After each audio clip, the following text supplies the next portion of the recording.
Hello, everyone. This was probably a bad idea, thinking about it. How are we going to talk about 649 fucking Pokemon? Because we can. I guess so. And it's a Saturday night and we have nothing to do, and we're such massive nerds forever alone. Okay, I don't care. Yeah, okay. Number 1. Bulbasaur.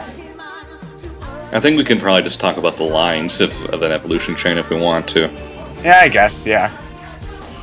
Well, we've got Bulbasaur, Ivysaur, and Venusaur. Forever alone.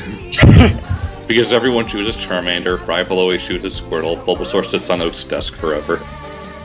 Hey, at least you can theorize that the girl trainer would pick Bulbasaur. For lack of anything else to choose. Yeah. Though I did actually hear that there was some sort of beta code or whatever that you were supposed to be able to fight Oak at one point, and he would have the Pokemon you didn't choose, yeah. Yeah, so there's that at least. Never happened though. Poor Bulbasaur always sitting on the desk forever. Sniff, sniff. I mean, it's fine because I actually like the Pokemon in the chain. It's just that Charmander is so much better. Yeah, Charmander. Really, once you get past Brock, you really don't have any problem because you can find a Bellsprout to deal with Misty, all right. Or if you got a Pikachu, even better. But yeah. And then, then it's all easy street from there. Pretty much, yeah. Charmander. I just never liked how it was part poison type. That kind of never made sense to me. Well, all of the grass types, except Tangela and Gen 1, are all part poison as well. And nobody ever really used Tangela for anything. It always just kind of sucked. Yeah. But we'll be getting to our jumbled mess of vines later. Now we've got Charmander. The Pokemon everyone chose in Gen 1. Essentially, yeah. Because Charizard should be fucking Fire Dragon, not Fire Flying. Oh, the flying adds nothing. Nothing! No! You get immunity to ground-type moves. Yeah, but now it's weak to electric-type moves, so...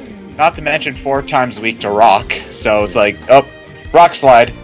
Fuck. Yeah, Again, though I would agree that Fire Dragon. It should be Fire Dragon. It looks more like a dragon than Dragonite does. Yeah, essentially, yeah, because it doesn't look like Barney the Dinosaur. But yeah. Charmander, Charmeleon, Charizard. Everybody loves these guys. Especially Ash. It's a good thing he kept him on his team for the entire time. Oh wait, never mind, he didn't. And then there's a manga where it screws up everything by giving red the Bulbasaur, blue the Charmander, and green the Squirtle. What? What does sense make? Well, one of the many manga, anyway. Yeah. I still haven't been able to find that. Just look up scans. Yeah, I guess, though. It's something that I think I'd want to pay for if it's actually good. Well, I mean, read like the first volume online, then see if you like it. Probably. But I mean, I've been able to find Diamond and Pearl all over the place. But Diamond and Pearl is old.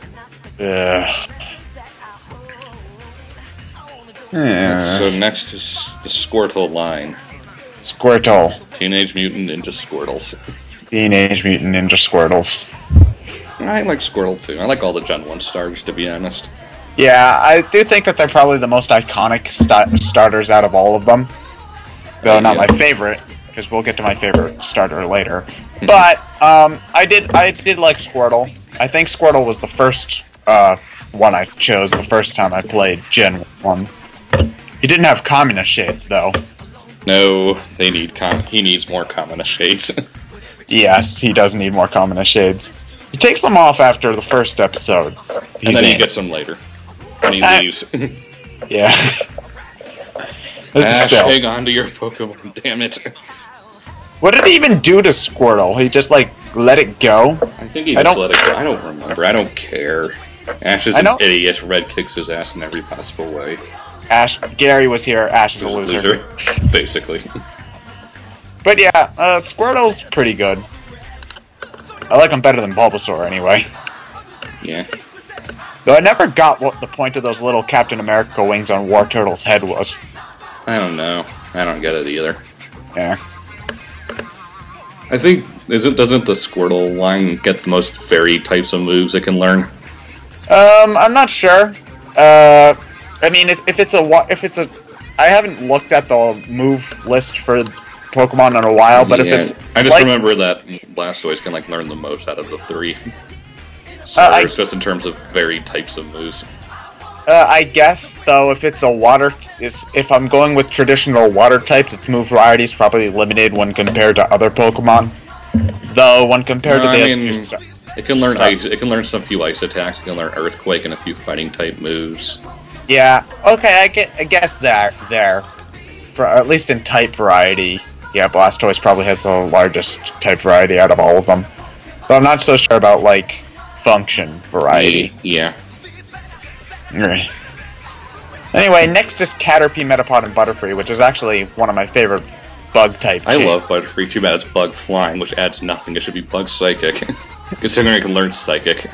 Yeah, I think it being Bug Psychic would probably have made it a lot more useful in Gen 1, when Bug-type was probably the only way you could go to fight Psychics. The funny thing is, in Gen 1, it couldn't learn any Bug-type moves at all besides Street Shot. Yeah. But I mean, I've always liked Butterfree. It's one of my favorite Pokemon. It's too bad that it starts losing steam after like you get to the 30s, so you got to drop it pretty much halfway through your playthrough. Yeah, I mean, it learns some pretty decent moves. It's just its stats are so bad you wouldn't use it. Yeah, it's pretty much just there to be a tutorial Pokemon to show you how evolution works. And it can rape the first few gyms, but after that, you're pretty much stuffing it into a box. Mm-hmm. Which is sad, but yeah. It's also the first Mon to leave Ash's team. The first one he caught, too, which is something that I don't get. I mean... It's like, first he trades it for Eradicate, and then he lets it go. Ash, why do you hate your Pokemon so much? And I mean, it's like, that Butterfree was actually useful. That Sleep Powder, Stun Spore, which were a lot more useful in the anime than they were in the actual game, I'll let you know. Anyway, yeah, Butterfree's pretty awesome. Then Weedle, Kakugana, and Beedrill. I don't like Beedrill. Don't care. I mean, it had Pin Missile, which would theoretically make it a good Psychic killer in Gen 1. Jolteon, but it's also part Poison type. Which means it's super weak against Psychics anyway, so... Yeah, Jolteon. Yeah, Beedrill is pretty useless, honestly. I don't like... I mean, it looks threatening. It's a bee that's 4 feet tall. And I would fucking run away if I saw a bee that was 4 feet tall. Yep, but it's useless. Yeah, it's pretty useless. Next is Generic Pigeon. It's our original Generic Pigeon. We'll be seeing about 5 more of these. Pidgeotto, and Pidgeot. Oh, Ash, that Pidgeotto that you caught, which was always very loyal to you, finally evolved into a Pidgeot. Oh, what? Thrown away? It only took you like 2 fucking years to evolve it, too. Yeah. It's normal flying is pretty useless. You know, you can use your Pidgey that you caught in Route 1 as a fly slave later in the game. Yeah, I just don't get the point of normal flying types. They don't really add anything. No, they're just not strong against anything, so why bother? I don't get why they're normal flying type. All that does is take away the resistance to fighting type moves. I mean, yeah, it makes them immune to ghost types, but really... Would you... Their special defense is so bad anyway, you can just use any special type and it'll hit and knock it out. Well, in Gen 1, Ghost was a physical... Gen 1, 2, and 3, Ghost was physical, but also in Gen 1, 2, and 3, most of the Ghost types were shit physical attackers to begin with. Except for Banette, but we'll get to that later. But, they're sort of just boring, I guess. They don't learn anything good either. Yeah. Just catch a flying type for Fly Slave and that's it. I mean, from a design standpoint, it's my favorite of the generic birds. Yeah, but... Still. Just pointless. Yeah. And next is the generic little woodland creature we will be seeing 50 million times. Rattata and Eradicate. Hyper Fang the first 2 gems. Stuff it in a box. Essentially. I mean, when Eradicate first evolves, it's about at that point where Hyperfane can rape everything, but then again, like 3 levels later, when everything else evolves, it just becomes useless. Mm-hmm. Stuff in a box, never see again. I mean, Redditor's design is kind of cute, but it's useless.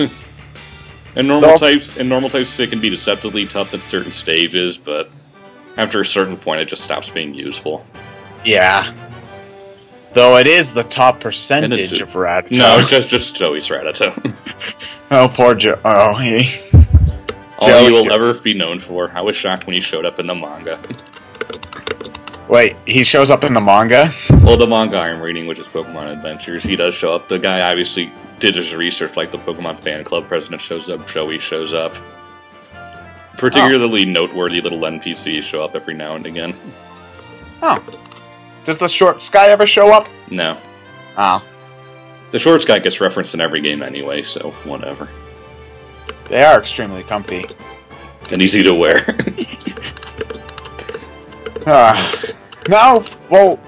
Here's my favorite flying type. You know why? Because Spearow beat the shit out of Ash in the first episode. Fuck yeah. And all 50 million of the Spearow that all lose to Pikachu. Yeah.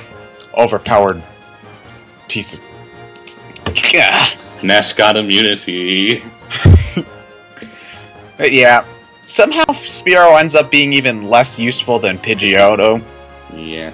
Well, because it only evolves once. Yeah, it only evolves once. I think it has access to some better moves like Drill Peck, but overall it's just not... There are better choices. Flying is always one of those types like Ice that only works well when combined with a different type of Pokemon that actually could use it. Yeah, it's a good... That's probably why there haven't been a pure flying type as of this point. No, what is it? One of the 3 genies from Gen 5 is just pure flying. I can't remember its name, but... Yeah. Oh yeah, I remember what you're talking about. It's either Thundurus or Tornadus. It's Tornadus. Tornadus, yeah. I think that's one of the incredibly few pure flying. Yeah. Took them... Again, just making it normal flying makes it completely useless. Pretty much, yeah.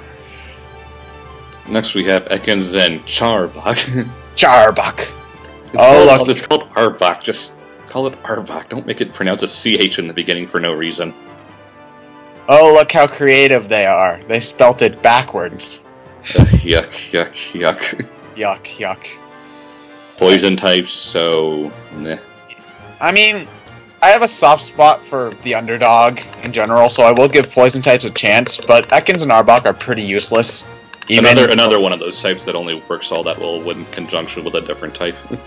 Well, actually not really, because poison's only good against one type, and that's grass, which is almost always paired up with poison anyway, so it's almost never super effective against something. So it's usually just a hindrance more than anything else. No, well, it's more for learning certain moves type thing. Yeah, I mean, the toxic status is one of the best in the game. But the thing is that even for poison types, Ekans and Arbok suck. Mm-hmm. It's bad when you're the worst of the worst type. Just saying. Next we have Mascot. Mascot. Fucking everywhere. Look at this. It's millions of dollars made in Pokemon cards and Pokemon plushies and TV shows. Not millions, billions. Billions. And then there's Raichu, who I always liked. Yeah, I always liked Raichu too. Though I also don't like how when you evolve it, it stops learning moves. Yeah. So that's why you breed and use TMs. Yeah, you breed, use TMs, but if you evolve Pikachu at level 1, it gets the best stats it can possibly get because of that. The problem is that Raichu still kind of sucks compared to certain other electric types, so... Yeah. You really shouldn't bother. Pikachu is just... For as popular as he is from the show and stuff, he's not all that useful. It exists to be cute. That's about it. Yep. However, there's a better Pokemon that's also... Sandshrew, it's cool. Trust me. I like Sandshrew, it's kinda cute. Yeah, it's cute. It's generally useful, well, at least for the main game. I'm sure for competitive battling it's not one of the top tier choices, but I always liked using Sandshrew. And Sandslash, yeah. Yeah, and Sandslash. Very spiky. Hedgehogs. Yeah, it always did remind me of Sonic, in a way. Sort of. Actually, we need a blue-colored hedgehog Pokemon that has the best speed stat in the game. If only. If only. And next we have both Nidoran lines. Yeah. I never really cared for them, honestly. And Poison Ground is a pretty useful type. It's a useful type, and I mean, when it comes to moves, they've got a great... They can learn a ton of different moves. Yeah, they got a great move pool, so I like Nidoqueen and Nidoking, but I just never used them all that much. Yeah, they've got a great move pool, but their stats aren't the best, so I generally don't bother. But, I mean, they at least look cool. And they have the first distinct Pokemon to have an actual gender, which is odd. Nothing else has a gender before it, but eh. Yeah. Eh. Next is Clefairy and Clefable. Clefable! It learns Metronome and it exists to be cute. Pretty much. Clefable has... You don't want to use Clefable. I mean, it can learn a ton of different things, but its stats are so bad. Clefable and the Clefairy line and the Jigglypuff line serve essentially the same purpose, but Clefable, the evolved form, has worse stats than Jigglypuff, the unevolved form. So never use Clefable, go the Wigglytuff line. So I'm pretty sure it got in either Gen 4 or 5, it got the Magic Bounce ability, which makes it immune to all damage. Espeon Dream World. Yeah, Espeon. So, I mean, it certainly got a boost with that. But, I mean, I'm sure it's not broken like Espeon Dream World. Oh. Next is Vulpix and Ninetales. Yay, I like Naruto, the Pokemon. Hey, this came before Naruto, so fuck you. Okay, Naruto, the Ninetales. How about that? Yeah, I like Vulpix and Ninetales. If only its tail whip was 9 times more effective because of it. Or Iron Tail. Then that move might actually be useful. Or Iron Tail. Yeah. That would pretty much one-hit kill everything in the game. But yeah, Vulpix and Ninetales are cute and fun to use. But they're not the best fire types. I think the only real distinction is that it can learn Confuse Ray for some reason. It can learn Confuse Ray, Will-O-Wisp, a few other Ghost-type moves. Ghost-type, Dark... I think a few Dark-type moves too. And if you use its ability, Flash Fire, strategically, it can be very useful. Like, its ability, if you switch it into a fire... If it gets hit by a Fire-type attack, its Fire-type moves get a damage boost. So, it's sort of situational, but it could be useful in that regard. Mm-hmm. But there are better choices, but I still like them. I just like its design. Vulpix is cute, Ninetales is cool, so... Yeah. How it should be. That's pretty much, yeah. And then there's, next in line is Jigglypuff and Wigglytuff, also known as Why Did You Get So Much Screen Time in the Show? Well, I did like Jigglypuff in the show, just because it was kind of entertaining, I guess. Though they sort of just forget about Jigglypuff when it just kind of disappears after a while. Yeah, for no reason. I mean, it follows them all the way through the Gen 2 part, and I'm pretty sure it's there for at least one episode of Gen 3, but then, for some reason, it just stops showing up for no good reason. Don't really know why. Why are you still in Smash Brothers? It's the original, useless character, I guess. Except Jigglypuff wasn't all that useless, but... Well, I can never use Jigglypuff well. Better than Link. I liked using Link. Link sucks. Yeah. And then next is your oh-so-favorite. Goddamn Zubats. Goddamn Zubats. You take a step, there's a Zubat. You take another step, there's another Zubat. Every step. Yeah, so many comics lambasting that. Red takes one step into Mount Moon, he's suddenly covered in Zubats. This is the reason why repels exist. Yes. I mean, it's poison flying, so it's still useless. I mean, it eventually gets useful in Gen 2, but in Gen 1... Yay, Crobat. Yeah, yay, Crobat, essentially, yes. I have a shiny Crobat. It's pink. You have pretty much a shiny everything. No, I don't. You just suck at finding shinies. You ran into like 3 shinies in 4 days. That was pure luck. More luck than Unfortunately, 2 of them were Pelipper's. The only difference is that his blue little streak on his head is now green. La-di-da. I always hate shinies that are like that. Where it's like they change like one little speck so you can barely notice if you happen to like blink or look away when the shiny animation happens. Yeah. Unlike my shiny Rhyperior. Yeah. Oh look, it's Oddish. It's a weed. There's a Gloom, a smelly weed. And a Vileplume. A rather ugly flower. Let's step on it. Erica used one for some reason. Yeah. Really, there are better grass types. Never found much use for Vileplume. No. Though it can learn Swords Dance through some convoluted breeding chain, which is sort of odd to see a grass type physical attacker, especially in Gen 2 and 3. But otherwise, yeah, it's But after that, we have Paris, which is actually one of my favorite Pokemon. Not because it's good to fight with, because it's the best Pokemon catcher and HM Slave in the best in the whole game. Yep. Essentially, you give it Flash, Cut, False Swipe, and Spore, and it can not only light up caves and cut down trees for you, it's also the best Pokemon catcher in the game. No, I think Galao got better than that. Because it can learn, like, Bean Look, False Swipe, Hypnosis, and other things. Well, Spore is also the only Sleep-type move in the game that always hits. So, for Gen... I saw a lot of this guy in Gen 2 when I was trying to complete the Pokedex. I never finished that. Damn you, roaming legendaries. Pretty much, yes. But yeah, it's a very useful HM Slave. I mean, it was good in Gen 1 for fighting, but after that, with the special stat split, it sort of lost steam. But I still like it. Venonat. Stop typing so much. Or clicking. Oh, well, I do have the mouse right next to the... microphone. Yeah, the microphone. That should probably be better. Yeah. Next is Venonat and Venomoth.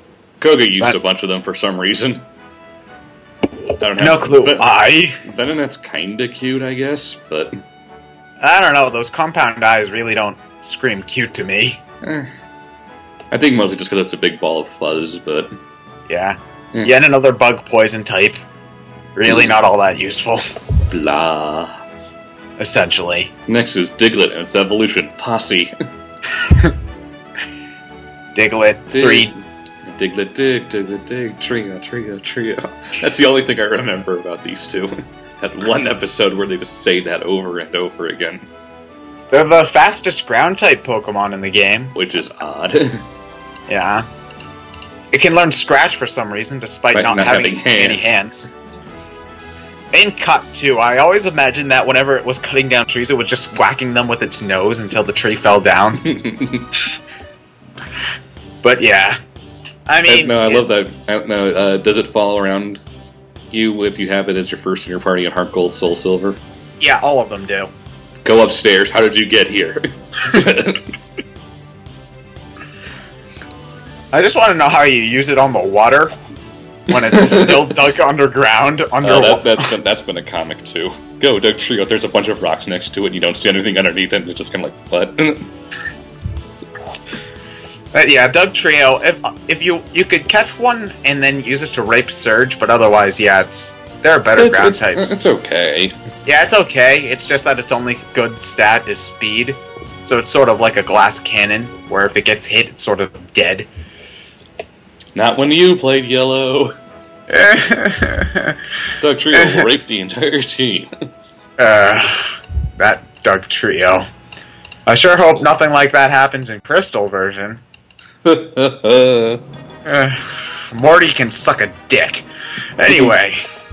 Next is... Oh, look, it's that one Pokemon who can talk. For some reason, through willpower alone. Yeah. Which begs the question, why doesn't every Pokemon just learn to talk? They don't want to try that hard. Really, what would they say? Well, at least we would know what they were saying. I guess. Although technically he does have a vocabulary based on when they're writing the show. Well, I mean, yeah, I was going They use certain phrases for when certain things happen.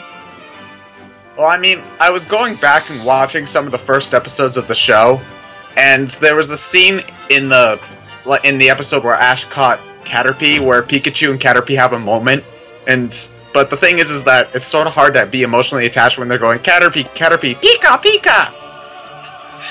Wasn't there an episode where they actually got subtitles? I sort of kind of remember that, but it's been a while. I think that might have been one of the shorts. No, I think it was the one where they were on the quote-unquote giant island. I think so. And it had that sushi bar in the middle of the woods that's magically gone when they wake up and no one ever mentions it again. Yeah, I think that was it, but I haven't watched the entire series in years. I'm just going based off of memory, dude. Yeah. But Meowth, it can talk? Persian never showed up to do anything. No, it was there to be menacingly petted by Giovanni. Yes. Yes. I am Dr. Claw. I'll get you next time, Ash. Next time. Except I'll actually be opponed by Mewtwo and you'll never actually fight me. Yep. Oh well. Blue Pretend fights me once, but... slash Gary, but... He got 10... He already had 10 gym badges at this point. And a region that only had 8 gyms. Gary fucking Oak. He drives a convertible and has a cheerleading posse following him at age 10.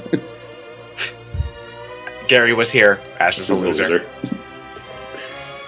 And next is Headache Incarnate, Psyduck, and Golduck. Psyduck and Golduck. Did Misty Psyduck ever evolve? Not that I know of, nor do I care. No. It was there to be a running gag. Essentially, yeah. She didn't... It's like, didn't she drop a Pokeball and catch it by accident? I think so. Yeah. It's not like Misty did anything in the show. She was just there to nag, and that's about it. What I don't get is that since it learns a lot of Psychic-type moves, why it isn't Water Psychic instead it's just Water? Because that would make it useful, that's why. No, because you already had Starmie, that's why. Oh, yeah. Well, Starmie... Well, I mean, if Psyduck and Golduck were Water Psychic, they'd be useful without being broken. Starmie's just broken in a lot of ways. I hate trying to fight the second gym battle. Yeah. Fucking Starmie. Fucking recover. Next is Mankey Primate. I've always liked Mankey and Primate because they're... It's the only way you can beat Brock and Jen in a yellow version. Essentially, yes. And it makes beating when you choose Charmander a lot easier. Mm-hmm. But I've always liked using them because they're a fighting type that doesn't act like most other fighting types because they're more speed than power, which I always thought was more fun. I just saw a Mankey low kick to beat Brock. Move on. Yeah. Though again, I can always appreciate a Pokemon that beats the shit out of Ash in the anime, so maybe I'm biased. And then wins trash and then leaves in the exact same episode. Yeah. He had that Primate for, 4 episodes before giving it up? That's like a new record for Ash, or something. Yeah, I think the writers just didn't know what the fuck to do with them, so they just threw them away. Well, they went through the rest of the season with an empty spot in his party. Even though he had Pokemon at Oak's place at that point, but nah. Gary was here, Ash was a loser. Essentially, yes. Oh, look, it's Growlithe. And Arcanine. Yeah. Arcanine's cool. Arcanine's cool. It's generally more useful than Vulpix, though I've always preferred Vulpix to Growlithe. Well, just from a design standpoint, but Arcanine's better than Ninetales. Arcanine is better than Ninetales. Its special attack and its attack are just really good. Yeah, and then when it learns Extreme Speed in Gen 2, it becomes really, really good. Mm-hmm. Though for some reason the version I always picked always had Vulpix over Arcanine, so I've always just preferred Vulpix. Well, I had red versions, so I got Growlithe. Yeah. Poliwag, Junichi Masuda's favorite Pokemon. For some reason. Yeah, don't know why, but still. Then there's Poliwhirl and Poliwrath, which is a weird water fighting mix. Yeah, it's Poliwrath, also known as Poliwhirl with angry eyes. Essentially, yes. It's really not that good. It's sort of trying to be both at a water type and a fighting type at the same time. It can't really do either that well. Hence Politoed. Pretty much, yeah. Politoed, from what I can tell, became really good in Gen 5 because it got Drizzle, I think, Endless Rain, which makes Rain Dance teams a lot better. But anyway, yeah. Oh, look at that! It's the game-breaking Pokemon. Lots of people are talking in the background.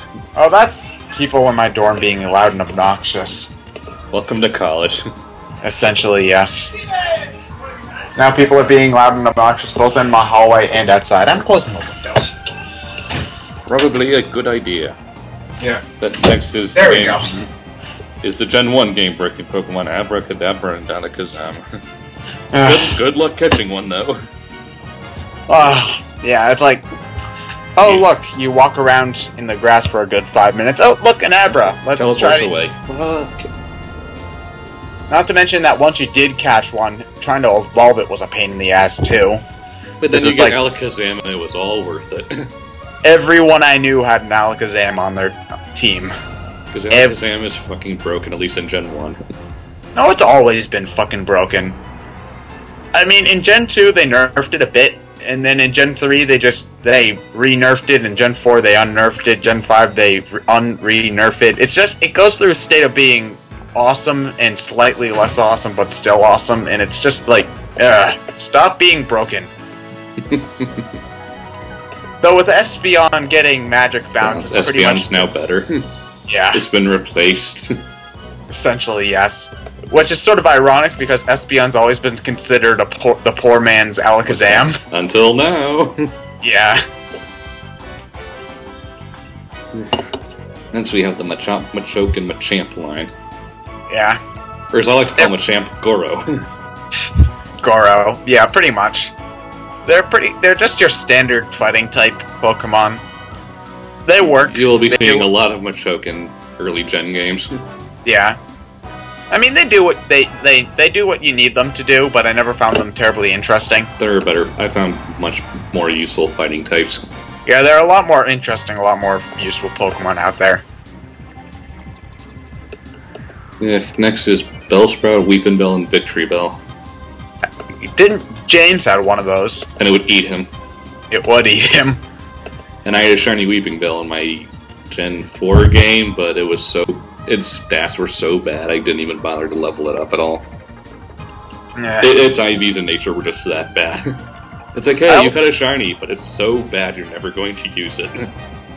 I always hate it when that... Well, actually, I don't always hate it when that happens, because I've only ever caught one shiny ever. But I can see how frustrating it would be if you catch a shiny Pokemon and it doesn't have the nature you want it to, or it's... No, I normally don't mind, as long as it's okay, but I checked, like, the stats and the nature of a Weepinbell, and it was like, ugh. It's like, I'm like the worst possible Weepinbell you can have. Well, I mean, I can understand where if you caught a Rhydon and it had a Lightning Rod instead of Rock Head, which is the better ability of the two. Like I did. Yeah. But yeah, again, it's just another grass poison type. Why does every one of these have to be grass poison? Is all grass poisonous? What have I been walking in then? No, it's like that comic with Quagsire. Quagsire is rolling in the grass. It's all happy. Next frame, it's super effective. Quagsire's just dead. I need to see more of these Pokemon comics wherever you find them. Pokemuse. Quagsire is rolling in the grass. It's super effective. Quagsire's just dead. And Greed's like, the fuck? And next is Tentacool and Tentacruel, the Zubats of the sea. At least they're more useful than Zubats. Tentacruels are... They're special walls, but that's it. Yeah. Though in Gen 1, when Tentacruel, before the special stat got split, Tentacruel could kick some ass and take some names. But now it's just pretty much a special wall. Zubats of the sea. Yeah. Take a water step, Tentacool. Take a water step, Tentacool.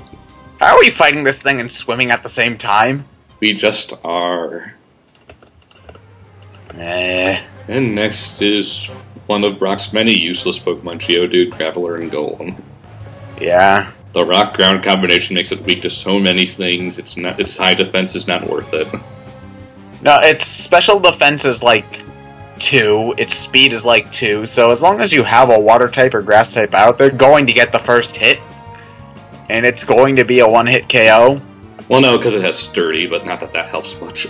No. Oh, good. They can get one earthquake in, which probably won't even kill. Which probably won't do much because it's grass and water types. Yeah, so... better rock ground types, and that's saying something, because rock ground is one of the worst. Rock wrecker, fuck yeah. And there's Ponyta and Rapidash. Fire horse! Always, I wanna be with you. Rapidash, also known as what we want Flareon to be. Pretty much, yeah. Though I do like slaying them at Mount Silver for loads of beautiful, beautiful experience points. Yeah, I like Rapidash. It's a cool design and it is pretty useful. As far as being a physical fire type goes. One of my favorite visual scenes from the anime was that scene where the Ponyta evolves into a Rapidash while Ash is riding it. Which did actually look cool. But, yeah, it's a generally useful Pokemon. Not the best, but it'll work. Mm-hmm. Yeah. I mean, it's a good attacking fire type rather than a special fire type. Yeah. Unfortunately, those didn't really become useful until Gen 4, but... At least now it has Fire Blitz, which is useful, so... Yeah. Next is the Slowpoke and Slowbro. What's that? Steve Jobs is leaving the company for health reasons. Oh, Slowpoke. Stupid, stupid, stupid.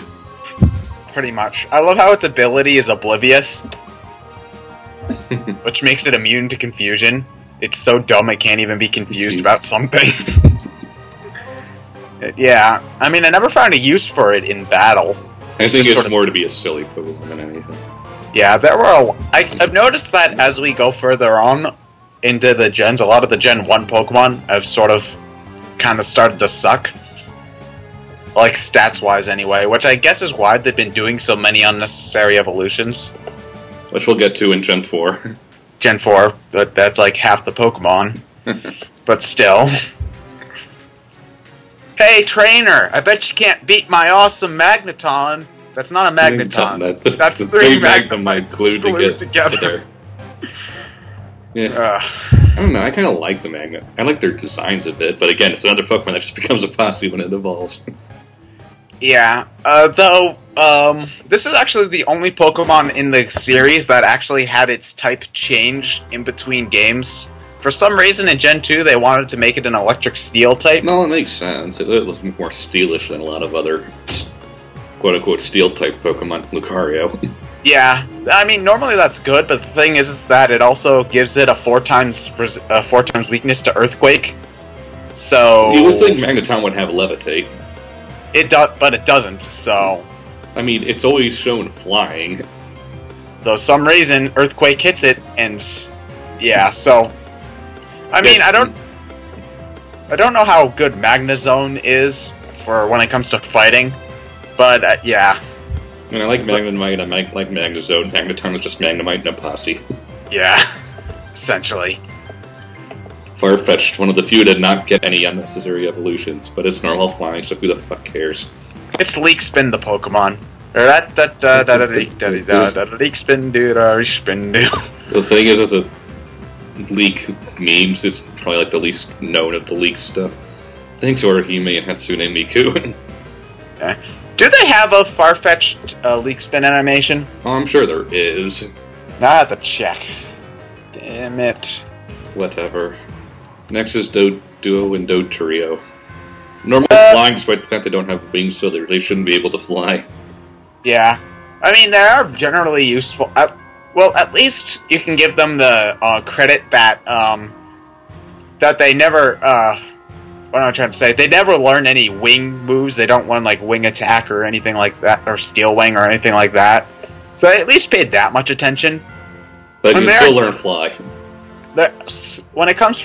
Well, in Stadium, it looks like Doduo is, like, flapping its tail fast enough so it can fly. Yeah, so I have no clue how Doduo can do it. But when it comes to fighting, it's probably the best normal flying Pokemon that you could use. Just because it's actually useful. In a way. I guess. Yeah. Next is the most creatively named Pokemon ever, Seal and Dugong. Wow. That must have been like a last-minute decision. Okay, 10 minutes until the game goes cold. We haven't named all this Pokemon yet. What are we supposed to name this seal thing? Just... Seal. Seal. Push it out there. Go, go, go. Go, go, go. Now, now, now. Yeah.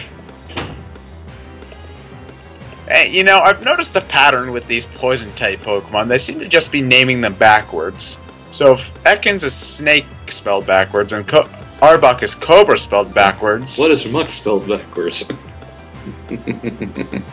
It seems that Grimer spelled backward is Remirg. No, it's shit stain the Pokemon and then bigger shit stain the Pokemon. Essentially, yes. Ash caught one for some reason, used it once, never heard from it again. No, it's still there, giving Oak the most uncomfortable hugs that you could probably imagine ever. Yep. Yeah. Out of all of the pure poison-type Pokemon, I like Muk the best. Just because you can use it some creative ways. But again, like, when it comes to serious battling, you're probably just gonna ignore it for the most part. Mm-hmm. Yeah. I do think Grimer looks sort of cute, though. In a disgusting kind of way. Yeah. It's about as cute as a blob of slime could probably ever get. Yeah. Next is Shelter and Cloister. Lorelei had one. Overkill, overkill, overkill, overkill, overkill. I mean, it's got the best defense stat in the entire game. Overkill, overkill, overkill, overkill, overkill, overkill. But you're not going to use your physical attacks against a Cloister anyway, so yeah, useless. Overkill, overkill, overkill, overkill, overkill. Next is your favorite from Gen 1, Ghastly Haunter and Gengar. Haunter, design-wise, is my favorite Gen 1 Pokemon. I mean, Gengar's obviously better stat-wise, but... Gengar's fucking awesome stat-wise. Gengar's pretty broken stat-wise, actually. The only reason why it's not terribly broken is because... It's part poison, so... Yeah. The one thing it should be really good against Psychics, Psychics can still kill it. Though in Gen 1, the only Ghost-type move that did any damage was Lick. So, which was not only a terribly weak move, but it also worked off physical attack, so it's not like Gengar could do shit against Psychics anyway. Jolteon for the win! Essentially, yeah. Though I just prefer Haunter's design because it actually looks like a ghost. I don't know what Gengar's supposed to be. It looks like a Clefairy if it painted itself purple. I like Gengar. It got more useful as the gens went on. Yeah, like, it got particularly... Once more ghost moves were added. Yeah. Though I do think that the point it became truly broken was in Gen 4 when Shadow Ball was made a special. It's like everybody just realized Gengar finally became truly awesome. Yep. Yep. It's like, I can learn Dark Pulse, Shadow Ball, Sludge Bomb, and Close Combat. Fuck you. Pretty much, yeah. Next is Onix. Another rock ground, who the fuck cares? Pretty much. Brock had one. It always lost. Despite the fact that something like Onix should be fucking terrifying. Yeah.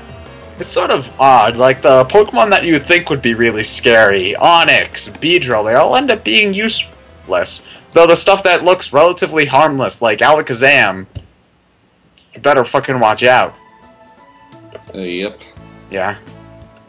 Onix did get an evolution later, but I don't think Steelix is that good either. Though I'm sure we'll get... It's one of those... Pure Steel types are relatively good for defensive purposes a lot of the time, but once it goes against its weakness, it's shit. Yeah, pretty much. It's like I can find a use for Steelix. And it learns a few okay moves, but we'll get to Steelix later. Yeah. Next is the poor man's... What's that? You want to rape everything with a psychic type, but you don't want to feel too cheap? Well, I've got just the Pokemon for you. This is Hypno. It's like Alakazam, but not quite as broken, so you don't have to feel bad when you use it. It's also a child molester. Yep. Pretty much. Not much to say. I do like Hypno, but yeah, it's essentially the poor man's Alakazam. I like the Abraline better. Yeah, pretty much.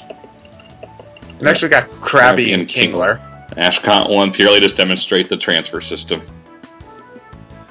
Used Kingler once. That's it. Yeah, pretty much. I can't remember if Krabby and Kingler got any significantly better over the generations? I think it's one of those Pokemon that just no one cared about to begin with, so they never bothered. Pretty much, yeah. Oh, look at this. It's Fuck You, the Pokemon. And Guile, the Pokemon. Voltorb and Electrode. Yeah. Pretty good speedsters for electric types, but that's about it. They were the fastest Pokemon in the game, in the series, until Ninjask showed up in Gen 3. Which does make some amount of sense. Yeah. But, yeah, they were pretty much just there to be Fuck You, the Pokemon. Oh, look, an item! What? They're Old Torb. Other than being fast, they really don't have that much going for them, though there are worse Pokemon. Well, once it learned Magnet Rise, it could be pretty useful. Yeah. Because it was so fast, you could get Magnet Rise off before any ground-type Pokemon could use their moves. Yeah. I mean, the only Pokemon that you're really going to have that's going to go before you is Ninjask anyway, which is also part flying, so you're not going to have any trouble with that. So, yeah. So Electrode's mildly useful, I guess. It's mildly useful, though there are just better choices. Yep. So if Execute is 6 eggs, shouldn't each egg take up its own Pokeball? I don't know. It's Grass Psychic, which is a very weird type. Executor, the walking palm tree. Yeah. I never found any use for these. I mean, I think you could find a use for it, but I've just never... I think it's one of those Pokemon that nobody ever tried to find a use for. Probably could have something to do with the fact that it's only found in the Safari Zone, and by that point, you pretty much have your full team anyway. So, yeah. At least it's a unique type, though. I guess. Yeah. Oh, it's Depression, the Pokemon. Cubone and Marowak.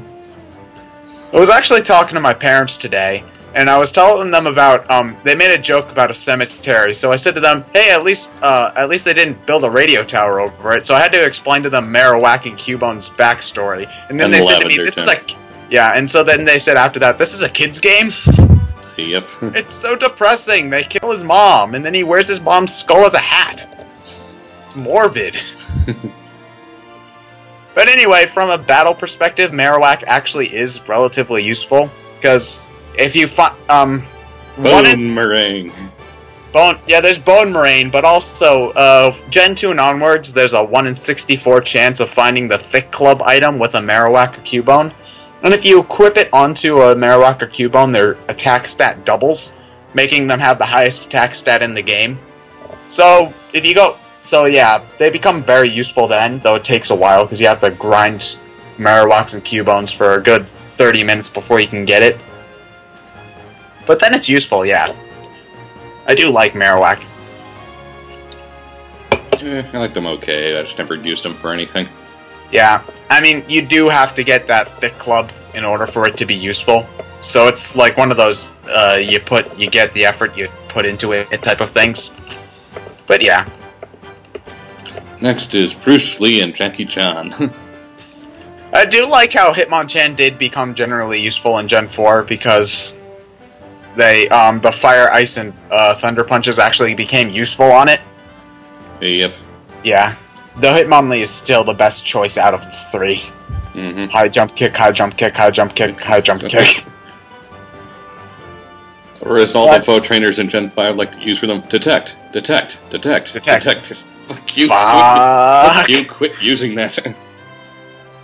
Yeah. You know, when I use detect more than once in a row, it always seems to fail, but when you use it more than once in a row, no, it always works for you. Like 4 straight times. Same goes with Confusion. I hate fighting that trainer on the boat that has that Tauros that always uses fucking swagger. It's like, use his swagger, I become confused. Oh, I hurt myself from Confusion 5 straight times. Every fucking time. Oh, Gen 4. We'll be getting to that later. Next is Lickitung. Don't care, just had one, whatever. Yeah, it's really not that useful. I think even after its arbitrary evolution, it still isn't that useful. It's still useless. Yeah, it's one of the more forgettable Pokemon, honestly. Yep. Yeah. Then we have Coughing and Wheezing. When's the evolution Suffocating gonna come out? Choking. Yeah. Or what I think it really should be called, Heimlich. Coughing, wheezing, as I go down the line. Coughing, wheezing, Heimlich. What? But yeah, James had one. That's about it. Well, I mean, it does have, in Gen 3 it got the Levitate ability, which means that it can't get hit by ground types. So, I mean, Psychic, bitch. Yeah, pretty much, yeah, so it goes from, you lose one incredibly abundant weakness, but the other incredibly abundant weakness is still incredibly abundant. So, yeah, no real use for them, I think. Then we have Rhyhorn, Rhydon, then later on is Trade Evolution, Rhyperior. Probably, what would you say, the best ground rock combination? Probably, though I do think that Rhydon was the best ground rock combination even before its evolution. Especially in Gen 3 when it learned Mega Horn, which is a bug type move. So even the grass types can't hide now. But yeah, I do like Rhydon. It was actually the first... Either Rhyhorn or Rhydon was the first Pokemon ever conceived. Rhyhorn, I think. Yeah, Rhyhorn was the first Pokemon ever conceived. Well, that's a cool bit of trivia. I do like the design. I did like the design for all three of them. I do like Rhyperior. Rockwrecker, fuck yeah. Rockwrecker, fuck yeah. So yeah, this gets the TED seal of approval. And also learns one of the very few instant kill moves. What is it? I forget what it's called. Horn Drill. Horn Drill, yeah. It's one of the few instant kill moves. Yeah, though the way that insta-kill moves work, they work better on Pokemon with high speed. I mean, it's about a 1 in 3 chance of working every time, though it does work better if you have high speed, and since it's a rock-type Pokemon, it's not the fastest. But I'm pretty sure that effect's only minimal, so... Nah, when I experimented with it, it seems to hit more or less okay. Yeah. For a thing of that low of accuracy. Though I do like using Horn Drill on Rhydon, because it's the only Pokemon in the game whose horn actually drills. Yeah. Though using the Ditto glitch to get a Horn Drill on Mew is funny. Mew used Horn Drill. What? What? Yeah. Well, it's the only way... That method is also the only way you can get Fire Blitz on Flareon through a very convoluted means. Yeah. Well, we'll get to Flareon soon enough. I do like Flareon, though. Then we have Chansey, also known as Wall. Yeah. Blissey has an okay attack, but... No, well, you never use Blissey for its attack. No, you use Chansey and Blissey to sit there and... take damage. Yeah. I never used Chansey because I was... When you're in the normal game, it just using strategies like tanking or annoying tactics aren't usually worth it. So I never really saw the appeal in Chansey until I decided I had a phase about 4 or 5 years ago where I decided that I would go onto the Pokemon online scene. And my god, you run into a Chansey on every fucking team. Well, actually more Blissey, but yeah. It's pretty broken when you think about it. Yeah. The only thing that mattered to me was getting that fucking holographic card of the Gen 1 cards. Yeah. It was the nurse Pokemon in the anime, I guess. Sorta. And then next we have the Ball of Weed Tangela. Oh wait, is that some ramen? I want some ramen. Give me that. Yeah. It's a ball of weeds. Who cares? It's one of those Pokemon I think could be useful, but nobody ever really gave it a chance, so it was sort of just forgotten into the mist of time. Yep. Next we have Kangaskhan. Question, why hasn't Kangaskhan gotten a pre-evolution yet? It's the one Pokemon in the game where a pre-evolution would make sense. They already have the design right there. Because Nintendo is stupid. Pretty much. But yeah. I never found any use for it. I mean, I like Kangaskhan's design and character concept fine. It's just... there's no real reason to use it again. Next is Horsea and Seadra. Horsea and Seadra. They get a better evolution later on, but for now they're just sort of bland water types. Yep. Water is the most common type in the game, so...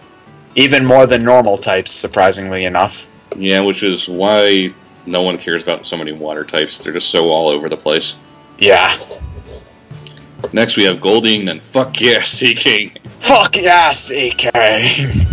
Only useful for the meme. Yeah, pretty much. It's a goldfish and a koi fish. Yep. Go, my Fish. Fish. Fuck you and Smash Brothers. Yep, pretty much.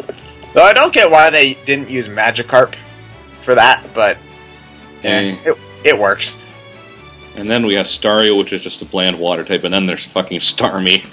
Oh, broken. Broken. Which is not only water psychic, you can also learn Thunderbolt for some reason. I have no idea who the hell that was. But it also learns Thunderbolt for some reason. It can also learn Ice Beam for some reason. Recover. Fucking recover. It's got great special attack, special defense. It's fucking broken. So yeah, fuck Starmie and fuck Misty for having one. I'm surprised he doesn't use it more in the anime, considering it would be very useful, but nope. She has both a Staryu and a Starmie in the anime, and the Staryu is actually more useful than the Starmie is. Redundant. Don't know why. Yeah. Mr. Mime. Pantomime. Yeah. Fucking mimes. Yeah, again, it's another sort of Alakazam light. It's there if you want to use it's there for light screen walls. Light screen walls, if you want an Alakazam that's not Alakazam. But yeah. The one thing that I do find funny is that in Japan it's not called Mr. Mime, it's called something else. So there's no gender association with it. So which is why you can get female Mr. Mimes in America. I need every single female Mr. Mime that I catch transvestite. Essentially, yes. Though I would like it if they made it all male, because then it would make it a counterpart to Jinx. But no, Nintendo's stupid. Yeah. Bleh.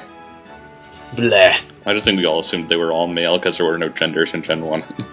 Well, I mean, at least for Mr. Mime, because, you know... Mister. Yeah, and Jinx is definitely female. Duh. Yeah.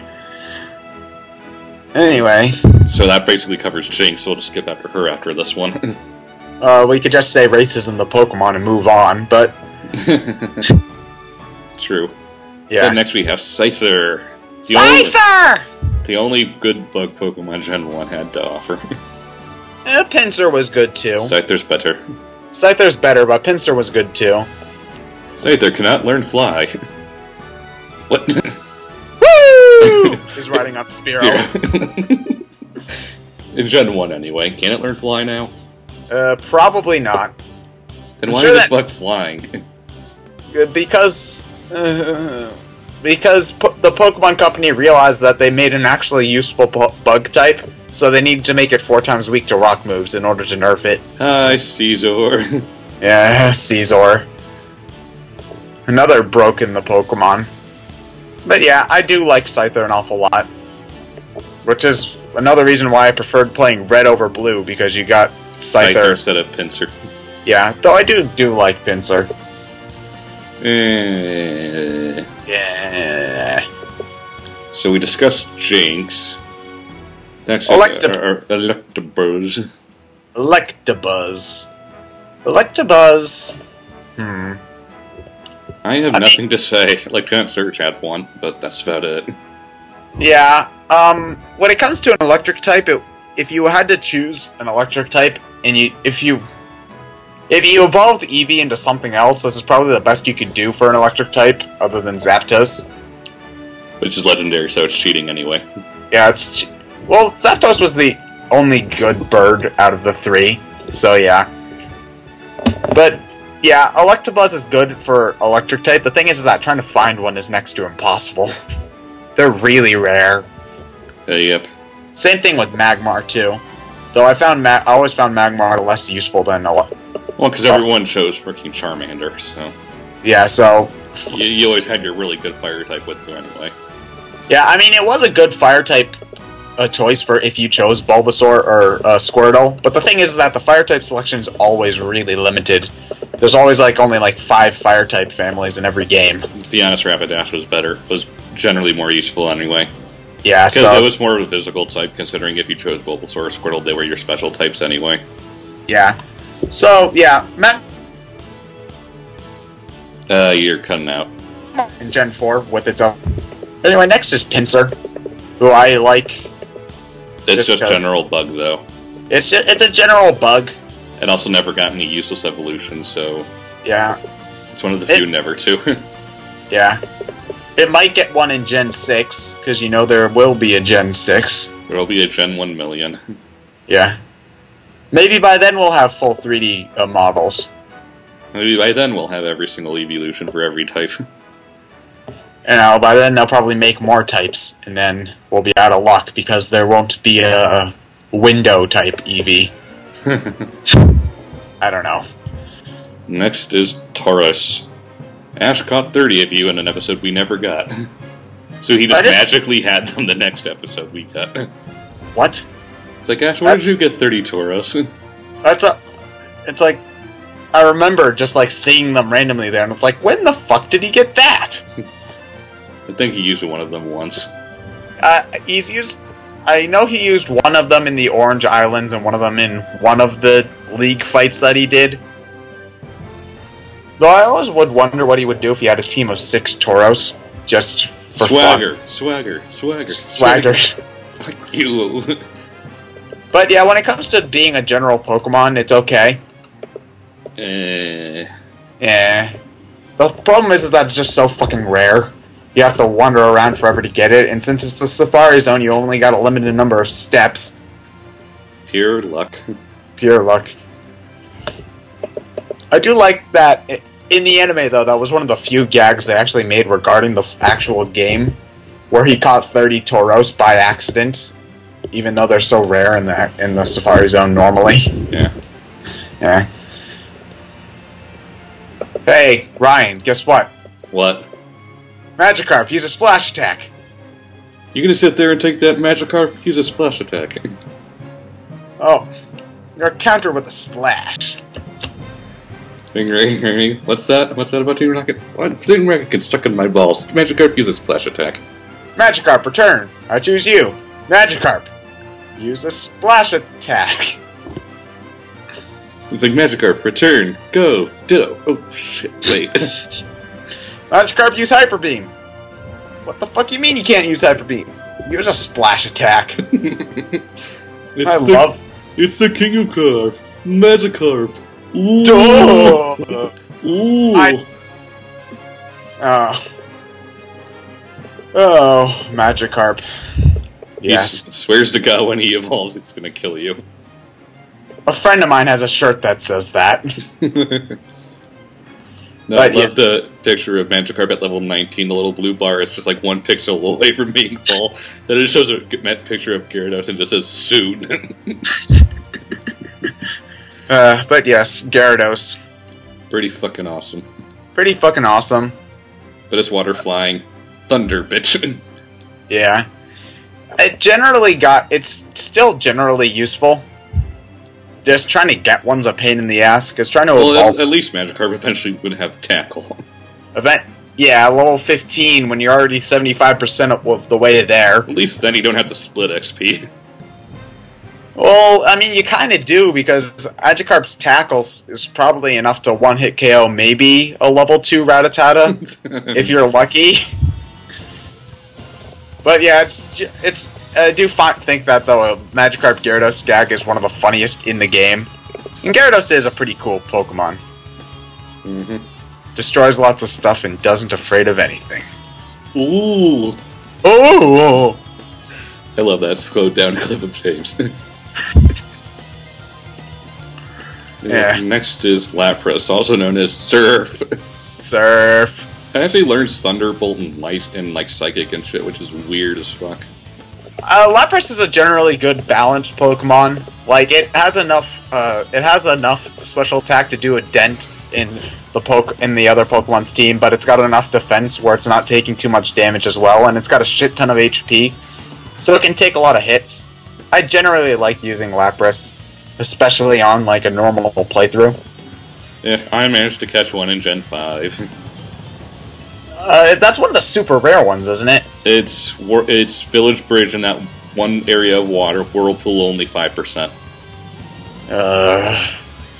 So not only do you have to get a whirlpool, which is one spot in the map at any given time, it's also 5% in one of those whirlpools. I mean, at least you could use repels yeah. to make the whirlpools spawn faster. Yeah. But it's still very rare. I had to grind for a while to get one. At least you're not running into an Audino every 6 seconds.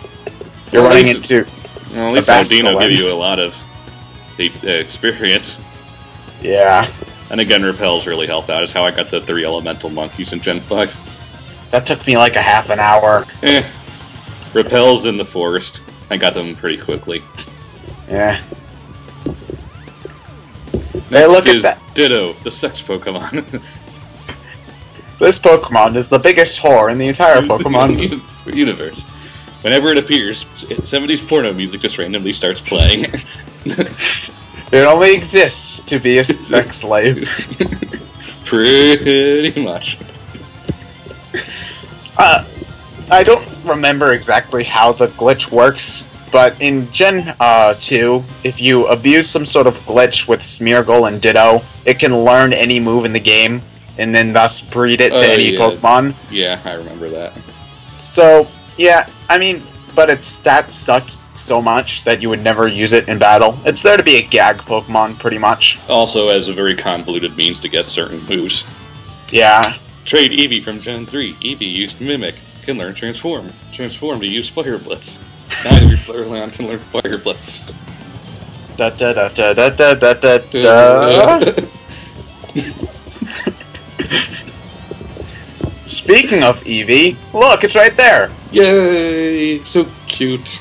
Where's the merchandise for this thing? This is like merchandise gold, and nobody's ever tried for it. It's cute and learns and evolves into many different types. Yeah. Okay, Red had one that could turn into all 3. Red had one that could turn into all 3? In the manga. What did he evolve it to? It eventually went into an Espeon. Oh. But it could turn into all 3. That's odd. It was a special Eevee, and it was awesome for that. Yeah. But anyway, we've got Vaporeon, Jolteon, and Flareon. All of them are generally useful, though. Yeah, not so much Flareon. No, Flareon's useful. If it could learn fucking Fire Blitz, it would.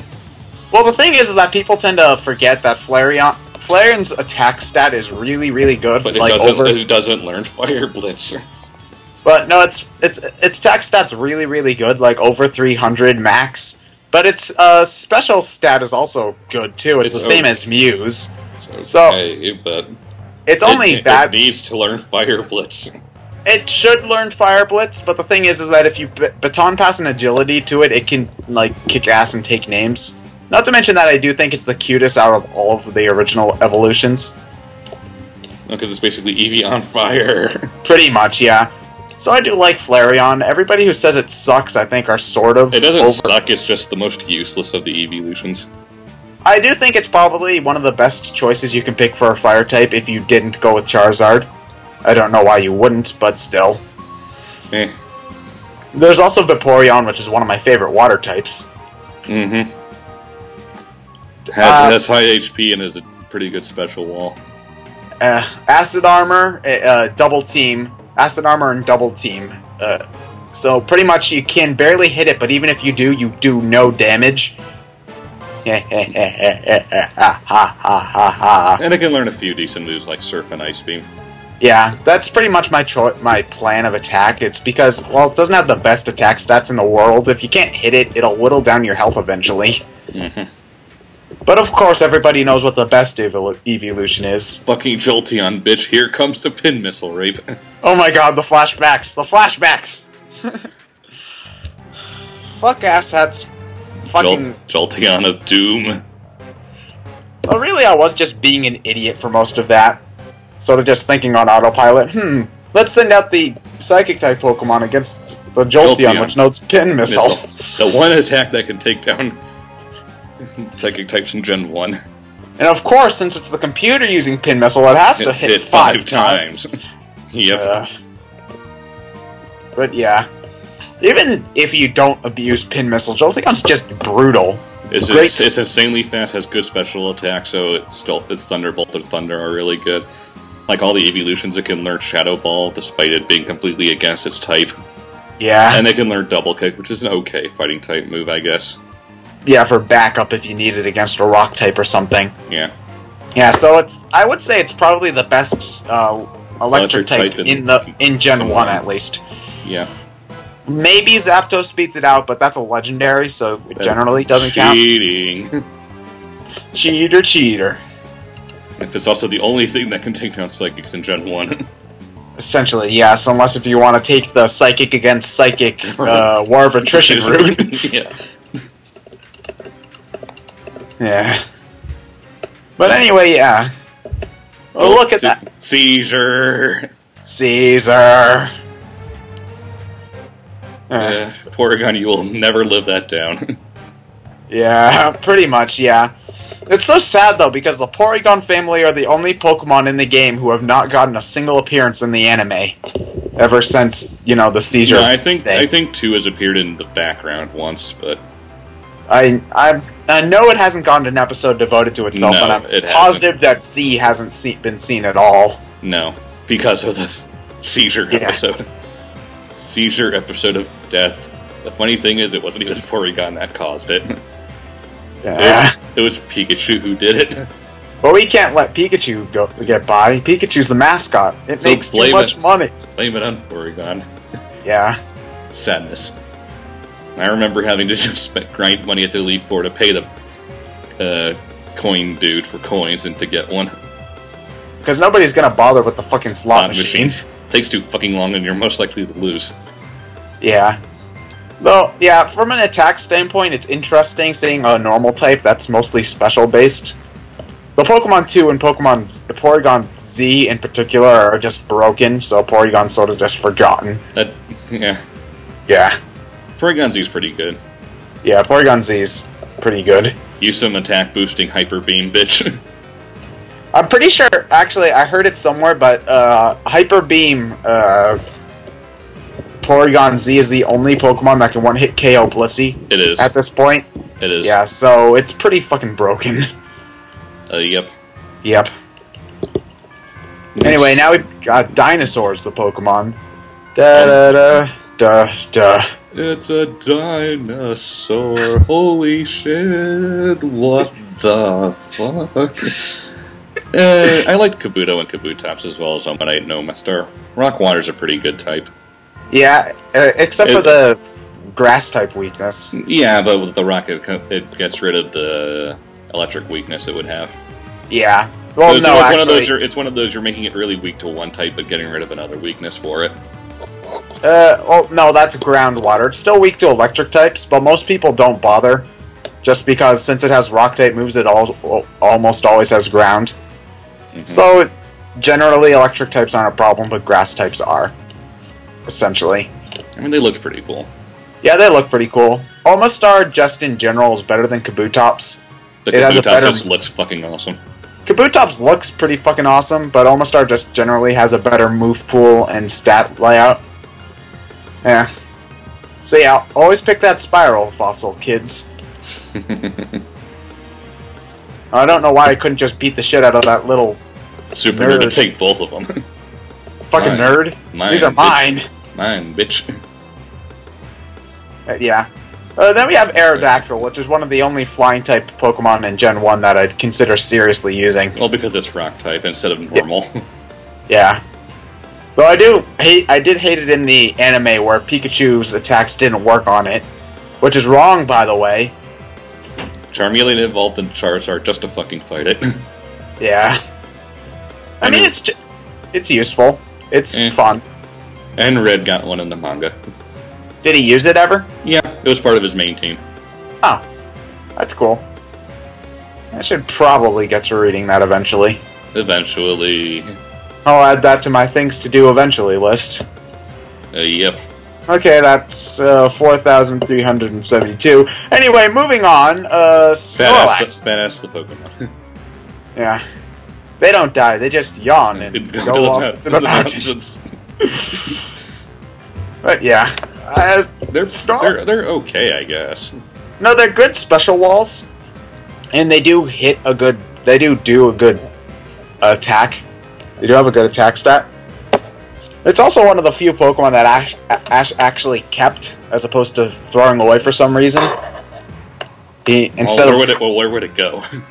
I don't know. They'd come up with some convoluted anime story to get the Snorlax away from Ash's team permanently, but it was smart, and when he was tired of feeding it so much, he just sent it to Oak's lab. But yeah, I do like Snorlax. I've got a little action figure of him right here. It's pretty good. Yeah, it's pretty good. I like it. Yeah, pretty much. Hey, look at that.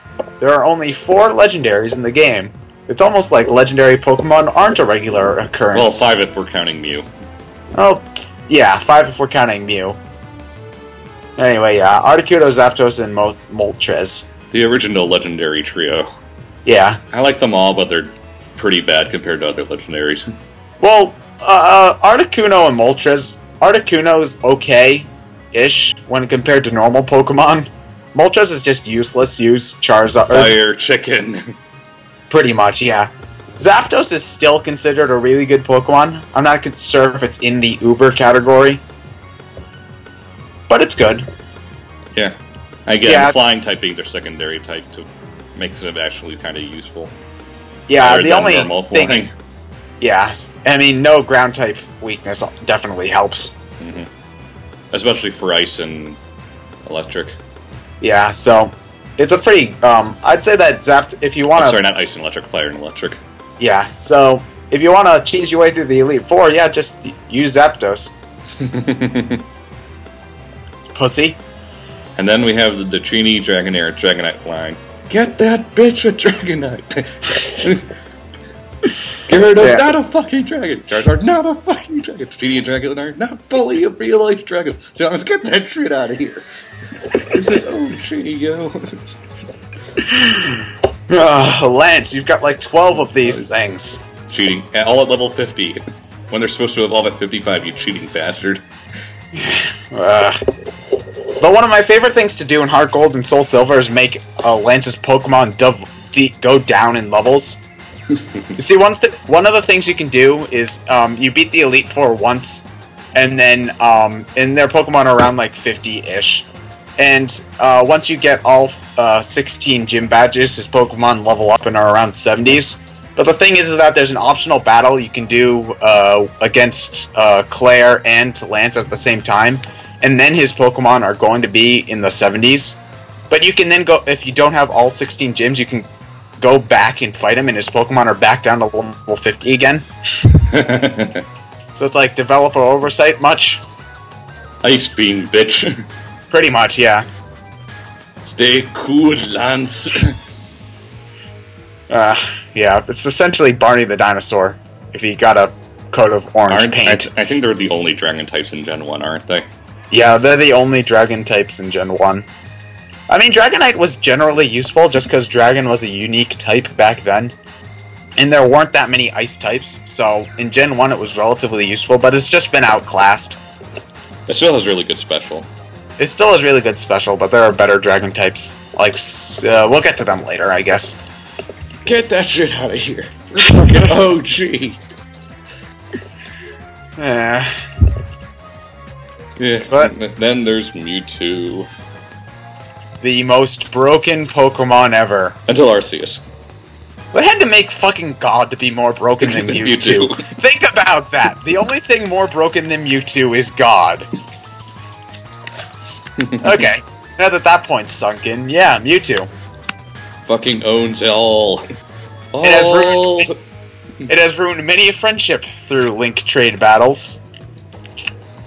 Yep, there are several people I'm not on speaking terms with anymore because we agreed no Mewtwo and they brought a fucking Mewtwo in them anyway, so I decided to use Muck for once. Yeah, fuck Mewtwo. Okay, I'm not gonna say fuck Mewtwo. It's incredibly fun to own everything. But yeah, that Elite Four Mewtwo, bitch. Especially since it's level 70 right off the bat, which automatically makes it higher than everything in the Elite Four. It's the highest level Pokemon in the game. I'm pretty sure. Yep. Master Ball, go. Is that Japanese Mewtwo event actually going to come over here or no? For Gen 5? Yeah, probably not if I know my Japanese to English event ratio. Bah, I say. Essentially, yes. So, anyway, last but not least is Mew. It learns nearly every move. Oh, yeah, and it can learn every move, at least in Gen 2. I don't know if there's an equivalent to the Transform glitch in Gen 3, 4, and 5. But yeah, one of the... It's the poor man's Mewtwo, essentially. Well, no, I'd say that Mew's versatility makes it as useful as Mewtwo's... ownage. Because Mew has great stats in every department, so you could theoretically make a Mew that has, like, fighting type or rock type moves and use it there. So really, when you go up against a Mew, you don't know what you're going to fight. So I think that element of surprise does make it about as useful as Mewtwo. But then again, Mewtwo is generally broken. Nothing can beat it ever. Mew, so, glitch, and yellow. It's such a convoluted glitch. It's like you have to walk past one specific trainer. That's why it took 10 years to find. Walk by one specific trainer, fly to Lavender Town, fight a Slowpoke, walk 12 steps north, or... Yeah. But anyway, yeah. First event Pokemon, so... I think actually... All because of a developer gag. Yeah. The higher-ups at Nintendo didn't even know Mew was in the game when it was released. Developer gag. Yeah, pretty much. But it shipped with the game, so they found a way to access it for events. Yeah. I did like it when there was only one event Pokemon, because that's like something special, as opposed to like, 5. Well, 1 per generation would be fine. The problem is there's like 5 now. Yeah. I mean, they didn't, Gen 2 only had 1, and Gen 3 there was 2, so that's sort of acceptable. But then you got Gen 4 and 5, where there's like 3 or 4 each. So, meh. So that's the end of Gen 1. We're 20% done, Ted. 20% done. 20% done. At least the other Pokedexes are slightly shorter. Slightly. Yes. Anyway, yeah. On to Gen 2. Gen 2 is only 100 more. Yeah. Only 104. Yeah. Chikorita, Bayleaf, and Meganium. Chikorita's so cute, but it's still a grass type, so it's just on the desk forever. Pretty much, yes. At least the problem is it's all status-inducing stuff, so it's just not all that useful. Yeah. It's also the hardest Pokemon to choose for Gen 2. Because you have Flying types first gym, Bug second type gym. Yeah. Both of which own grass types, so... I mean, if you actually want to make Gen 2 slightly challenging, you could pick Chikorita. And I do like how it is a pure grass type, because that does actually get some use every now and again. Mm-hmm. Yeah. Not much else to say, it's sort of just there. Yeah. And now we get to your favorites. Cyndaquil! Oh my god, it's so cute! I want one! Then there's Quilava and Typhlosion. Oh my god, it's so badass! I want one! Oh yeah, so anyway, Typhlosion is awesome, and it is the best Pokemon ever, and if you disagree, you're wrong. Mewtwo, bitch. No, Typhlosion. Typhlosion's just the most awesome Pokemon of all time. Psychic Ray, bitch. Well, you see, Typhlosion would use that move that's super effective against Mewtwo. Arceus with Water Plate. And then, Thunder Punch? Question mark? Typhlosion's awesome. Anyway. I'm not saying it's not awesome, but... It's definitely the best choice out of the Gen 2 starters, not only because it's kick-ass, but because the game's pathetically easy. With them, yeah. Yeah. By the time you get to basically water, rock, or ground type gyms, it's already pretty much post-game and it's powered up enough anyway. Yeah, so, yeah. Always pick Cyndaquil. I mean, that's the way it should be anyway. Fire types for the win. Fire type is what the main trainer picks. Rival gets water. Girl gets grass. Yep. That's how it shall always be. Yep. Next is Totodile, Crocodile, and Feraligatr. Silver's Pokemon. Yeah. Never saw the appeal in it, but then again, I've never chosen Totodile. I'll occasionally choose Totodile. I've never chosen Totodile. I've chosen Chikorita one time. But I've never chosen Chikorita. I always get it from Trace. Yeah, I've chosen Chikorita. I've occasionally chosen Totodile. But then again, I don't usually go for it because Cyndaquil is my favorite Pokemon, so I'm not passing that up. So yeah. I mean, when it comes to from a stat perspective, it's just sort of... It's okay. It's unimpressive. It's probably the... Yeah, it's just sort of unimpressive.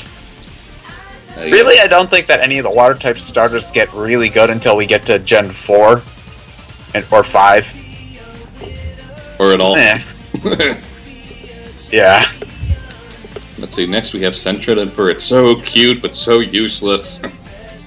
You see, they wanted to make another Rattata, so they made Sentret. Well, Sentret and Fur, I mean, it can learn, you know, a whole bunch of different moves, like Thunderbolt, Flamethrower, and shit, but its stats are so bad. Yeah, that's the problem with early game Pokemon, it's just that their stats are... that you need to have weak Pokemon so that the trainer can catch them and feel good about themselves. Yeah, look at me, I caught a Pokemon. But it's just...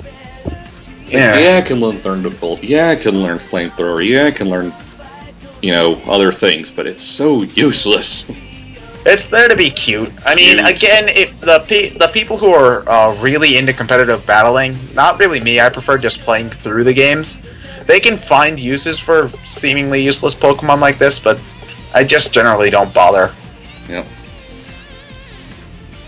Next up we have Hoothoot Noctowl. Ash had a shiny one. Yeah. I have more sentimental attachment to this one than to any of the other one, just because owls are cool. Yeah. But it can learn some psychic type moves like Hypnosis and Confuse Beam, making it slightly more useful than Pidgey. But it's pretty much just there to be a fly slave again. Yep. But at least it's a more varied fly slave. Yeah, and at least it has a pretty decent design to it. Yeah. Owls are cool. Mm-hmm. Yeah. Next is Ladybug and Ledian. They suck. Ledian's kinda cute, but that's it. Yeah, well, I mean, their design's okay, but the thing is, I never... Bug flying. Yeah, I never attached myself, because this was a Silver exclusive Pokemon, and I'm Gold all the way. I'm Gold all the way, too, so I never got them either. But even then, from a stat perspective, it's just bad. Not that Gold had it any better. Spinarak and Gyarados suck, too. But Bug Poison. Bug Poison, yeah. Get yourself a Beedrill. No, not that either. Butterfree. Yeah, Butterfree. Yeah. Next is Crobat, also known as, hey, Zubat and Golbat actually have a use now. Though I feel bad for anybody who bothered to get a level 100 Golbat in Gen 1. Great, I'm gonna move up my Golbat to Gen 2 and evolve it. Wait, no. You can't go past level 100. Fuck. And it would be it's pretty. It's okay, I guess. It's fast. It's very fast, so you can get Mean Look and Toxic in real quick. But it's also very fragile. So, I mean, I don't remember the specific uses for it, but I mean, you can make it work. Though getting it to evolve is a pain in the ass because it's one of those happiness evolutions. Just have it in your party for a long time while you level up other shit and get it massaged every day. Yeah, that's how I usually do it. Though it sucks when your Pokemon are weak because every time your Pokemon faints, their happiness goes down. So sometimes it can be a back and forth, especially for when you're trying to evolve baby Pokemon, which we'll actually get to in a second. Yep. Yeah.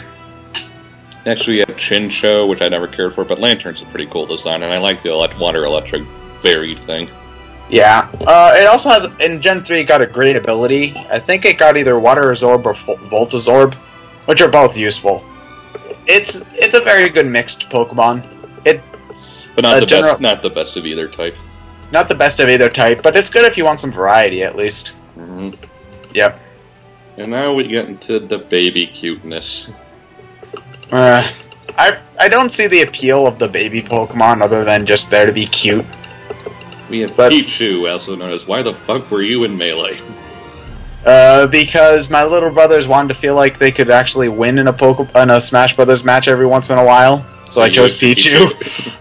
I'd still win, but I mean, beating a 5-year-old with Pichu isn't really much of an accomplishment.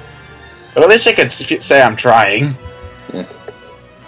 So, yeah, kinda cute, but it's there just really to annoy you, because then you want to get that Pikachu to a Raichu really quick.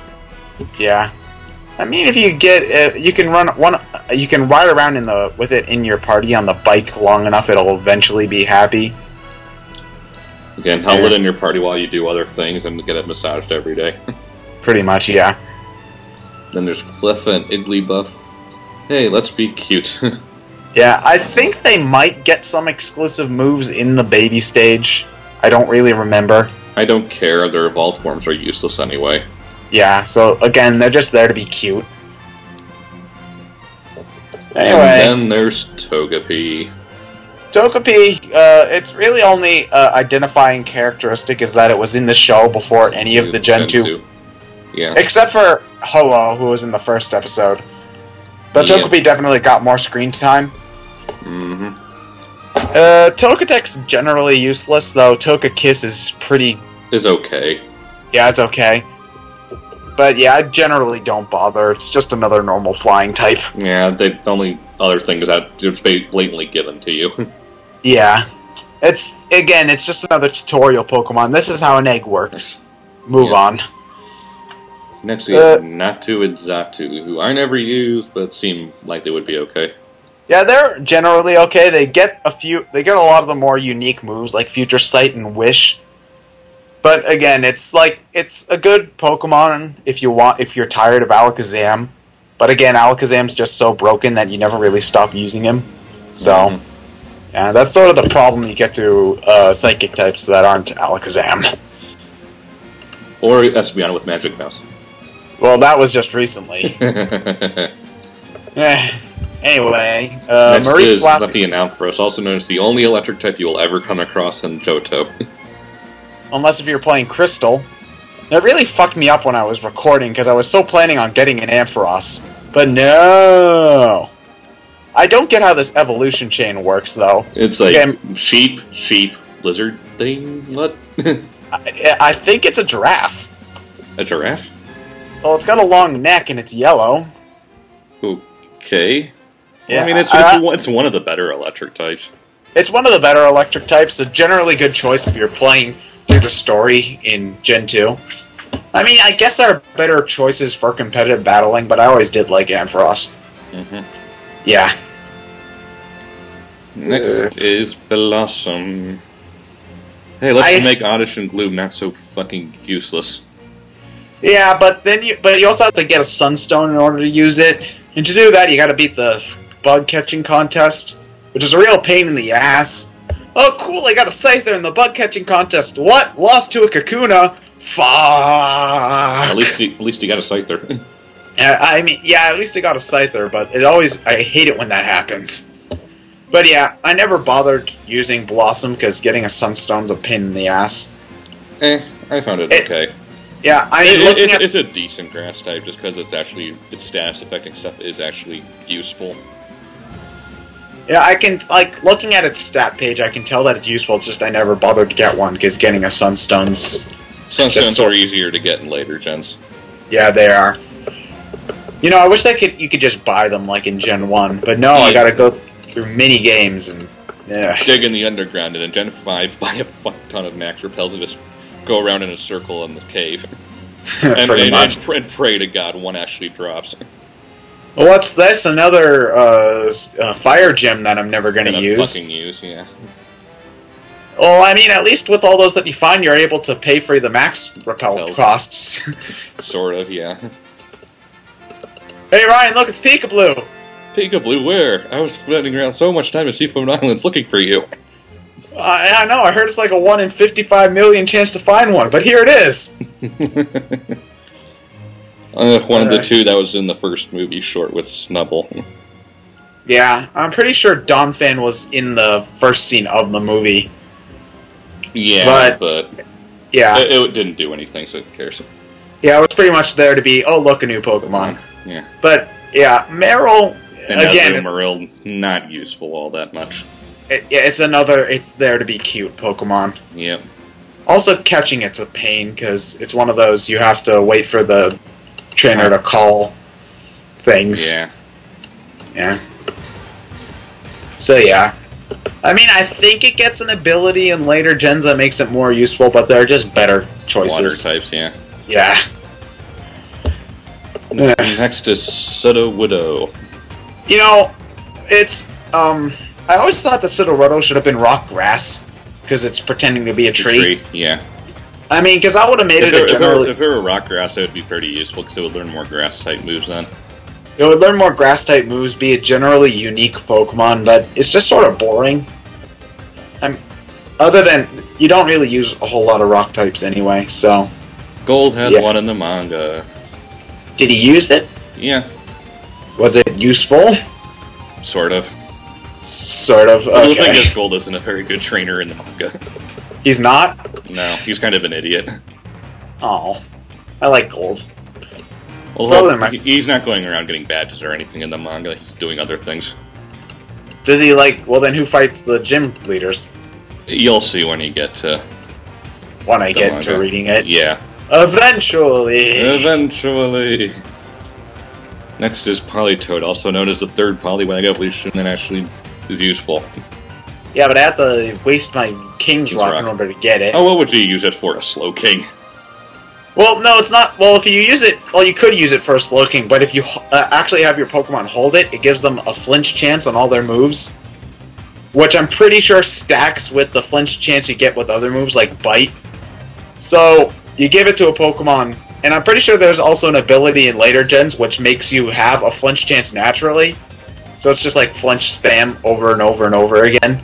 In which case, get 2! Yeah. Well, no, Politoed's pretty useful. Yeah, Politoed's pretty useful. I think actually Misty had one in the anime. Eventually. Yeah. She either got it late in the season, in the Johto season, or she got it in one of those rare episodes she was in Gen 3 and onwards. But it's generally useful. Yeah. Again, it's one of those trade Pokemon, so you don't really generally have a chance to get it most of the time. At least now with the internets. Yeah. Yay, internets. Yeah. At least you don't have to waste money on a Game Shark now. Yay. Yay. Next we have Hoppip, Skiploom, and Jumpluff. It sucks. It does. Yeah, there's no redeeming aspect to it at all. It's cute. I don't even think it's that cute. Well, Jumpluff is kind of cute. A little bit. But yeah. I don't Grass flying, weird and typing. It's like the flying type doesn't even do anything. It's just sort of there, and it sucks. Nope. Next we have Apom, a monkey with a hand for a tail. Yeah, I don't... something about Apom's design always irked me. I never really liked it. Neither did I. It's generally useless, too. There's not a whole lot you can do with it. No. Yeah. And it, too, would get a completely useless evolution later. Yeah. And Ash caught one for some bizarre reason. In, like, Gen 4. Because Ash is stupid. Ash is very stupid. That's why Red shall always beat him. Yeah. Gary was here. Ash was a loser. Essentially, yes. But anyway, now we have the worst Pokemon in the game, Sunkern. Literally, it's the worst Pokemon in the game. Seriously? Worst stats in the game. Worse than Magikarp, worse than Caterpie, Weedle, all of them. Wow. And honestly, Sunflora, its evolution, isn't a whole lot better. So never fucking use it. Pretty much, yeah. Maybe that's why Gold gets one in the manga. Gold has... A Sunkern, yeah. I told you he's an idiot. That's hilarious. I need to get to reading those. Next we have Yanma. Useless. Its evolution is actually really good. It's one of the... It too gets a useless evolution in Gen 4. But in Gen 2, yeah, it's generally not that useful. It's a dragonfly. It's a dragonfly. I mean, I like its design plenty, but in Gen 2, it doesn't have any good moves or anything redeemable about it. In Gen 3 and 4 and 5, it gets better moves, and the evolution gives it a nice stat boost. So use it then, but not now. Yeah. Next we have Whooper, and who else but Quagsire? Oh, look at that! Quagsire. Yeah. Yeah. Something about Quagsire was rolling around in the grass. It's super effective. Essentially, yeah.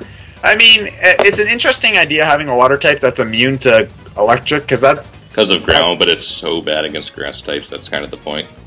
I mean, because when you most of the time when you think about what's weak to water, you think electric first, probably because of the anime. Yeah. But, I mean, the 4 times weakness to grass makes it totally not worth it. Although the grass type weakness doesn't make much sense either. Yeah. Like that one Pokemon comic, which you probably have not seen.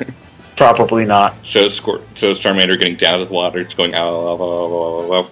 It shows Bulbasaur on fire going ow, ow, ow, ow, ow, ow, ow. Then it's just Squirtle with a leaf stuck in his head, and it's kind of like, ow. It's like, and it says underneath, the grass type weakness to water type just never made any sense to me. Maybe it's because grass drinks water? I guess. I mean, I guess it's sort of like that rock, paper, scissors mentality, where, yeah, sure, scissors cuts paper, and rock smashes scissors, but paper doesn't do anything. Right. I mean, I'm pretty sure I could rip up a piece of paper with a rock. And I'm pretty sure that covering the rock doesn't make it any less good at smashing things. Yep. Yeah. What's this?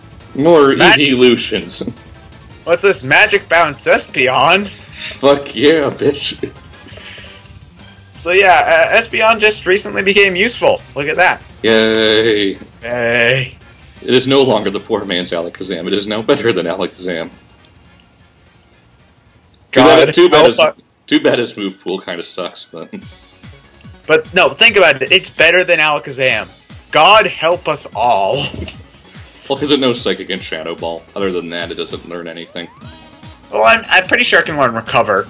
So. No, it can't. No. Maybe it's an egg move, but... Yeah. Not naturally or via TM that I know of. Yeah.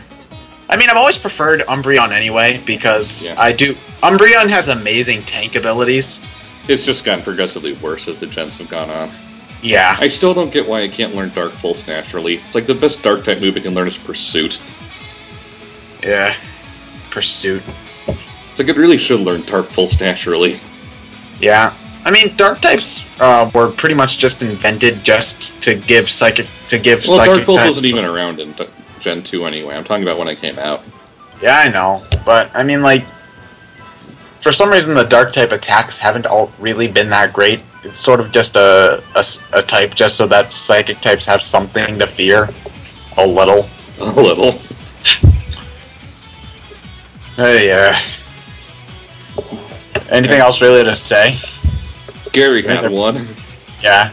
I mean, they're both adorable. I want all of them. Yep.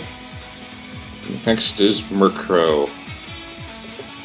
It's a crow with a hat. Yeah, it's pretty useless. I remember, who's it's called in the Elite Four. Not Agatha. Not Agatha from the Johto Elite Four had one, which was a pain in the ass, and it gave jack shit experience. But in battle, it's just generally... useless. Yeah. Even its useless evolution is useless, so... Pass. And next is Slowking. Slowking. It's smart for once. Another one of the Pokemon... another member of the Pokemon Who Can Talk for No Good Reason Club. Yep. Though only that one Slowking can talk. When they get to having Slowking being in the actual TV show, he forgets for some reason. Yeah. And also, having a Shelder bite its head is how it evolves. I remember a lot more King's Rocks and trading cables. Yeah, exactly. So I don't recall that being part of it. Yeah, it's just part of the anime just making shit up as they go along. Yep. Yeah. But I think it's more useful than Slowbro. It's more simple. I just don't bother usually. Nope. It's Water Psychic, also known as You Starmie Bitch. Yeah, pretty much. Next we have Mischievous, the first pure ghost type. Nintendo, when we said we wanted more ghost types, we meant more than one. Just throwing that out there. But anyway, yeah, Mischievous... Don't worry about that, Ted. We'll get to it in Gen 5. Yeah. Gen 5, I will say, definitely had about the right number of ghost types. Took your 5 fucking tries. But, yeah, Mischievous... I mean, it was useful when you wanted to use something not Gengar, but it just sort of got outclassed in Gen 3 and 4 and 5. Its evolution's okay, though. Yeah. Next is Unknown. Useless. Hi, movie appearance. Yeah. I mean, at least I can get a team of them to spell out inappropriate names in battle. Like I could have a team of Unknown and send out F-U-C-K-E and R and all in order. I mean, it'd do jack shit for damage, but it'd be funny. Nah. But that's all it's good for. I mean, it's there to introduce you to the idea of hidden power, the attack, which is honestly not useful at all unless if you want to spend 20 hours of your life IV breeding. But yeah, ignore it. Next we have Wobbuffet, also known as Counter. Wobbuffet. Counter. Jesse had it. Counter, bitch. Pretty much, yeah. I'm pretty sure Wobbuffet is still considered an Uber. I think so. Yeah. Because of Counter. Jessie had one. She got rid of it. It didn't fucking do anything. No, it did stuff occasionally. It would explode itself to go flying with them. I mean, yeah, I remember it using, like, Mirror Coat once. I think. Yeah. Yeah. But yeah, for some reason, when they added differences in appearance between genders in Gen 4, they gave female Wobbuffets lipstick, which always looked freaking creepy to me. Yep. Yeah, so... yeah. I mean, it's hard to use in the main game, but they're pretty broken for competitive battling. Mm-hmm. Yeah. Next is Giraffarig. Giraffarig. Yeah.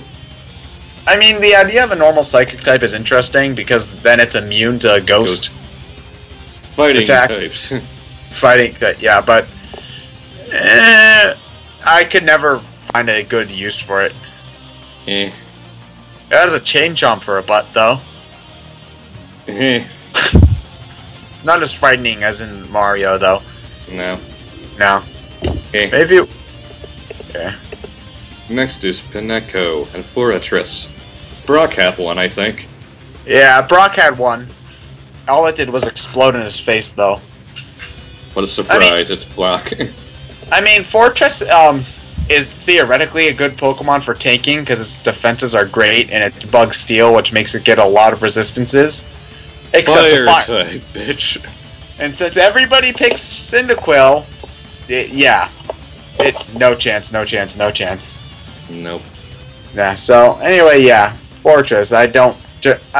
again, this is one of the Pokemon that you had to headbutt out of trees to get, so I never used it. Yep. Yeah. Next is Dunsparce. What the fuck, the Pokemon? Pretty much, yeah. It's like, I don't even know what the hell it's supposed to be. I think it's a bee? I don't know, nor do I care. Yeah, you have to try really hard in order for it to get sort of good, and even then it's not that great. Nope. Yeah, so... yeah. Next is Gligar. I love completely contradicting types like Ground Flying. I'm still waiting for my... Fire Water type? Yeah, I was just gonna say that. There's been Ground Flying, Psychic Fighting... Dark Psychic, Dark Fighting. Yeah, where's my... Yes, where's my Fire Water type? I don't care for it at all. No. Again, since everybody has Ice Beam, on their water types, it's generally gonna go down in one hit anyway. Mm-hmm. Yeah. Next is Steelix. Again, I don't know what to use Steelix for. I like the design for it. I mean, I like the design. It has a few good things about it, but... I mean, there are just better steel types, better ground types. I don't think there are very many better steel ground types, because this is the only one. But, it's there, I guess. Yep. Brock evolved his Onix into one, eventually. Eventually, like 5 3 seasons later. Yeah. Yeah. Next we have Snubbull and Granbull. Who the fuck cares? I mean, they were there. They were one of the first Gen 2 Pokemon revealed, but they're really useless. Yeah. And I found them really ugly. Yep. Yeah. So, yeah, I just don't care for them. They're boring, don't do anything useful. Nope. Kind of like Quillfish. Yep. I don't think that had any stupid evolutions. No, it didn't. I'm pretty sure Quillfish is the most forgotten Pokemon in the series. Well, one of them anyway. Yeah, one of them. So yeah, Quillfish. Hey, look, it's Caesar. Fucking useful. Fuck yeah. Oh, an interesting Pokemon. I remember back in the days in Gen 2 when everybody had one of these things. I want one of these things, but since I don't have white version, I can't get it. Well, actually, you can't even get it in white version, but I can't get it at all. Fuck. Well, you could get Heart Gold and Soul Silver. I'm not getting Heart Gold and Soul Silver for 1 or 2 Pokemon, damn it. Oh, it was a good remake. I mean, it's nice to have. It was a good remake. I don't have time for remakes. You have time for Sonic Generations. That's not a remake. It's close enough. No, it's not. Kinda. No, it's not. Fuck you. Caesar is fucking awesome. They already have Generations merchandise out, though. I've got a Tails doll right here. A Tails doll? I just realized that now. I have a Tails doll. Prepare to die. Okay, anyway, before I get nightmares, Shuckle. Useless. It's got good defense? Question mark? But yeah, useless. Next is Heracross, a pretty unique combination. Yeah, Heracross gets the award for being the most useful bug type as a bug type. As a primary bug type, yeah. Because it wasn't until, at least in Gen 2, because it was the only bug type that knew a bug type move that was worth a damn Mega Horn. Didn't Caesar learn 1? Or 2? I can't remember. I don't think Caesar learned anything useful until Gen 3 and 4. Because, I mean, I remember Gen 3, that's when Silverwind appeared. And then but it took them till Gen 4 before they actually had a good variety of bug attacks. For a while, Heracross was pretty much your only chance against a lot of Psychic types. But again, it was another Gengar type thing where it's weak to Psychic anyway, so it's a real big risk. Yep. Yeah. Next is Sneasel, which was okay, but Weevil is a lot better. Weevil's a lot better, but I do like Sneasel's design a lot more than Weevil. I have no idea what that head thing's supposed to be on Weevil, and Sneasel just looks cool. Yeah, it's okay. Yeah, it's okay. Unique combination of Dark Ice. Yeah, it's a unique combination. It gets better with its evolution, but I like this design better. Then we have Cub and Bear. Cub and Bear. Well, they're cute, kinda. But they're normal, so bleh. At least they're one of the better pure normal types that you can get. Yeah, I guess. But anyway, yeah, next we've got Slugma and Macargo, which suck. Yep. The bad thing about the early gens is that they only had a few families of fire types to use if you didn't want to choose the starter. So, that's probably why you saw so many Houndours and Houndooms, because the only other choice was Slugma, which sucked, so... Yeah. And then we have Swinub and Pileswine. Who I never used. No, they look stupid. They look stupid and they're generally useless. Same thing with Corsola, really. Water Rock. I know Misty had one, but that's it. It did jack shit, though. Yep. No, the thing is that they made Corsola out to be like this unstoppable defense force because it knew recover, so it would like never die. But the thing is that Corsola in the game is pretty fragile. You can like tap it and it'll die. So one of those things that never got an evolution either. Yeah, it doesn't deserve one. It sucks. Yeah. And then we have Remoraid. Remoraid and Octillery, probably the most non sequitur evolution. It evolves from a fish into an octopus. Oh, okay, sure. Why not? Go with that. But anyway, yeah, Octillery's a pretty cool guy. Eh. I mean, it's got a really good attack and special attack, but it's defense stuck. So again, it's another glass cannon Pokemon. Eh. I like it. I'll use it if I want some variety, but again, Remoraid's so rare that I don't usually bother. Yep, now we have Dubbert, Santa Claus, the Pokemon. You better watch out. You get it in that one cave, that's it. Never used it, don't care. Yeah, pretty much. A lot of the Ice-type Pokemon in Gen 2 aren't very good. But I mean, at least the design's cute-ish. Yeah. That one Pokemon Stadium 2 mini-game was fun with it. Yeah, that's about it. Yeah.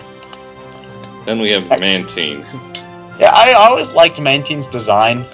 I mean, it's a water flying, so it's electric type, bitch. Pretty much, though I do like it as it does work as a water flying type. At least more than Gyarados, which is more of just a water type with flying tacked on there. I guess. But yeah, I do like it. It's not really a useful Pokemon, but it's one of those that I have an attachment for. Yeah, fair enough. Well, the thing is that the first time I was surfing to Mahogany Town. No, not Mahogany. Mahogany Town's the one across the sea, right? Yes? No. Okay, that's what I'm saying. No, that was sea. Oh, the first time I went surfing, this was the first Pokemon I ran into. But it's also one of those rare, you have to get a call Pokemon. So I then spent like another hour searching for it before I could catch it for real. So that I have an attachment for it for that, I guess. Yeah. Next we have Skarmory. Yeah, this Pokemon was really good in Gen 2. It sort of lost steam as it went on. Yeah. Yeah, I mean, it's good for spikes and generally being cool because Steel is an awesome type.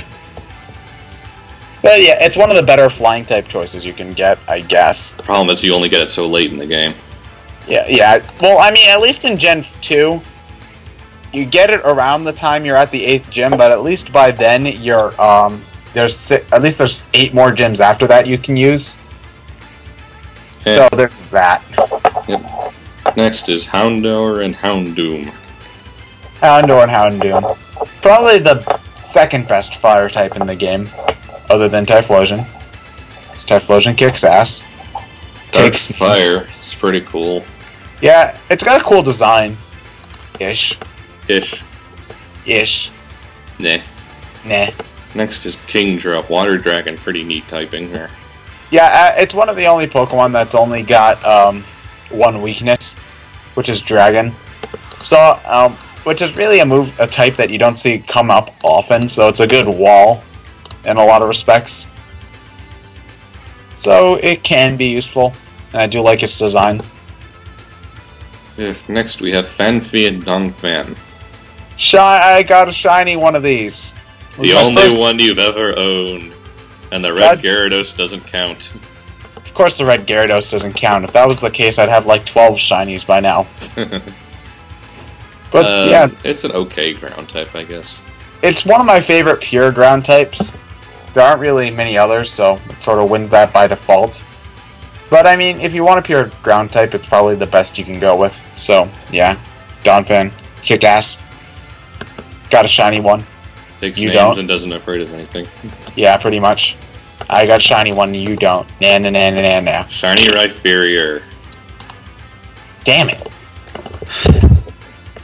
My Rhyperior is better than your Donphan. Don't have to rub it in. Gosh.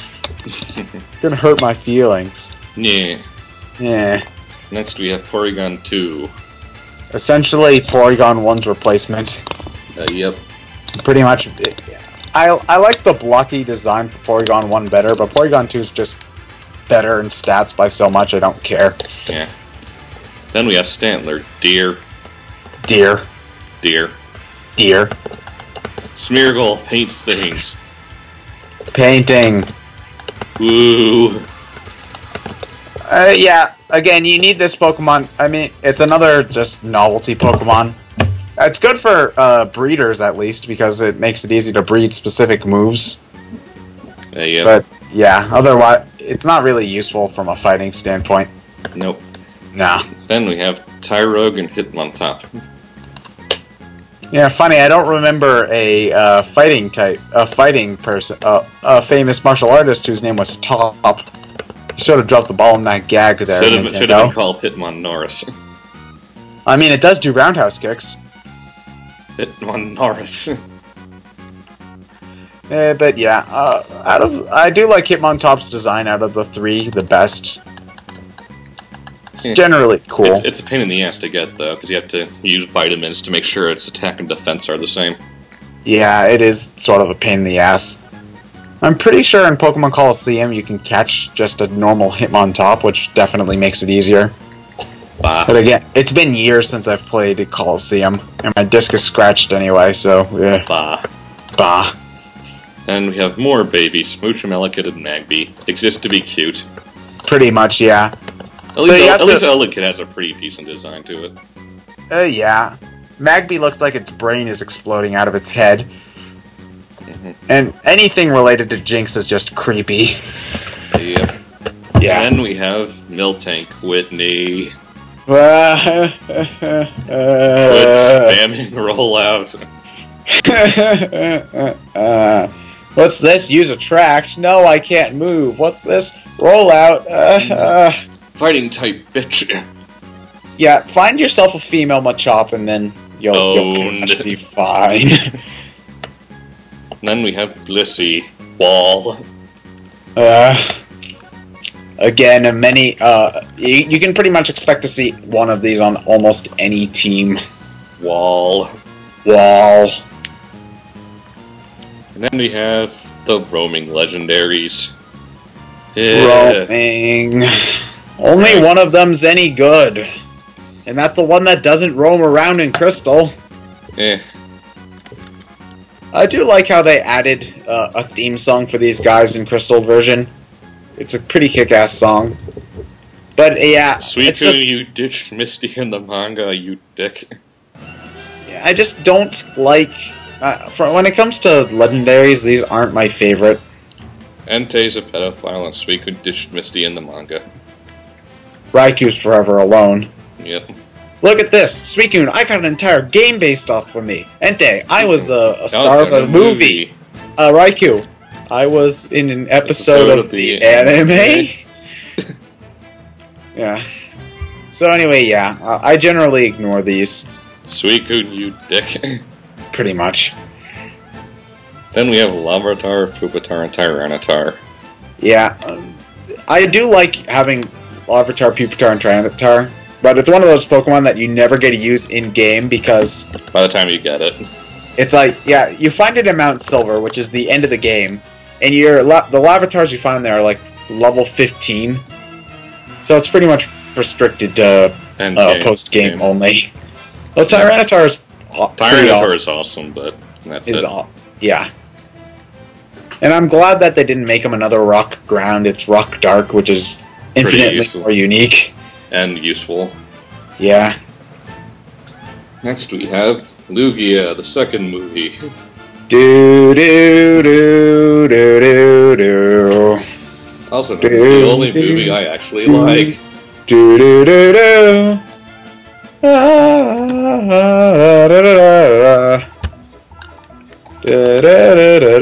Okay, I'm done. Anyway, yeah, Lugia. One thing when it comes to the number of legendaries is I think that Gen 2 has about the most that you should get. I mean, like, you've got a legendary trio, you've got a duo for the two different sides of the, for the two different versions of the game, and then you've got an event legendary. That's enough. Yeah. Yeah. But Lugia and Ho-Oh, It's one of those few times I actually like Lugia better than Ho-Oh. Well, I mean, definitely from a design standpoint and from a useful standpoint, Lugia is better than Ho-Oh. Just generally.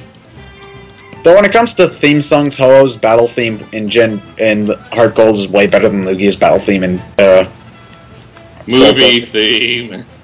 I can play that on the flute. Yay me. Movie theme. Yeah, I do love the movie theme. I'm surprised they didn't remix that for the game. They really should have just used that for the game. It's what everyone knows Lugia by. Yeah. So, yeah. I mean, Ho-Oh at least was one of the first a new Pokemon that you saw ever. It was in the first episode of the anime, after all. For build-up, yeah. Build-up that was forgotten for a good 200 episodes before they bring it back up again. Yep. Yep. And then there's Celebi. Far more unique than Mew, at least. Yeah, far more unique, but a lot less useful, because it doesn't learn every move. Also, it's got a 4x weakness to bug types. Whoa. So it's pretty much the only time a bug type can feel like it's stronger than something. Yay. Yay. I like Celebi design-wise better than Mew. Yeah. Mew is just a pink cat. Yeah, Celebi is a green thing. Fairy thing. It's also a godsend in Pokemon Coliseum, so you don't have to deal with purifying Pokemon, which takes like an hour. Yeah. I don't like Coliseum. Anyway, no one likes Coliseum. Nobody. Nobody. But anyway, yeah, now we're hitting the part of the list where we stop caring. I don't know any of these guys because I don't like Gen 3. That's gonna be me in Gen 4. Gen 3 I have some attachment to. I don't. Did you play Ruby and Sapphire at all? No. Yeah. Yeah. But anyway, yeah, let's just try to speed through it. Trico, Grovyle, and Sceptile. Bah. I would say that they're definitely my favorite of the grass-type starters to use. Bah. But, I mean, they're fast, and they've got some decent attacks, but other than that, I don't care much. Okay, then we have Torchic, Combustion, and Blaziken. Now, this is the first of a recurring theme that we'll see, where Nintendo seems to really love firefighting for some reason. Blaziken is definitely the best of the firefighting types. Yeah. And I mean, I'm glad that they, though I always thought it should be fire-flying, because it's a chicken. Well, actually, chickens can't fly, so yeah, firefighting. Mega Ultra Chicken. Pretty much, yeah. Blaziken's a generally good Pokemon. I like it. I usually pick that whenever I do. Fire types.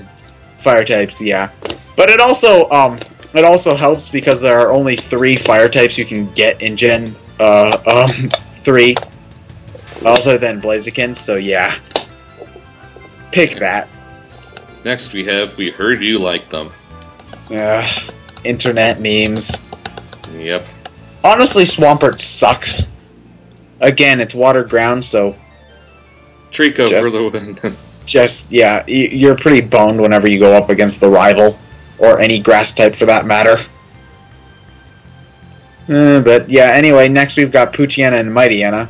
Gen 3, bah. Yeah, they're generally useless. And so is Zigzagoon and Lanoon, who are pretty much just your Rattata for the game. Gen 3, bah.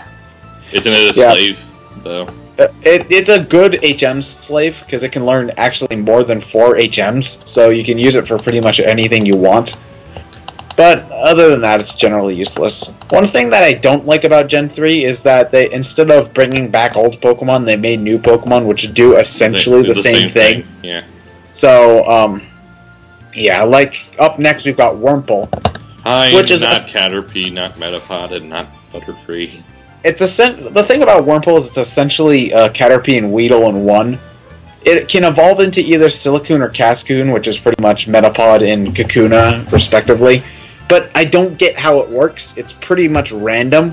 So if you want to get a Silicon to get a Beautifly, and you get a Cascoon, you're pretty much fucked. But yeah, I don't like... That's pretty much thrown me off of Wurmple. I don't like how random it is, so yeah.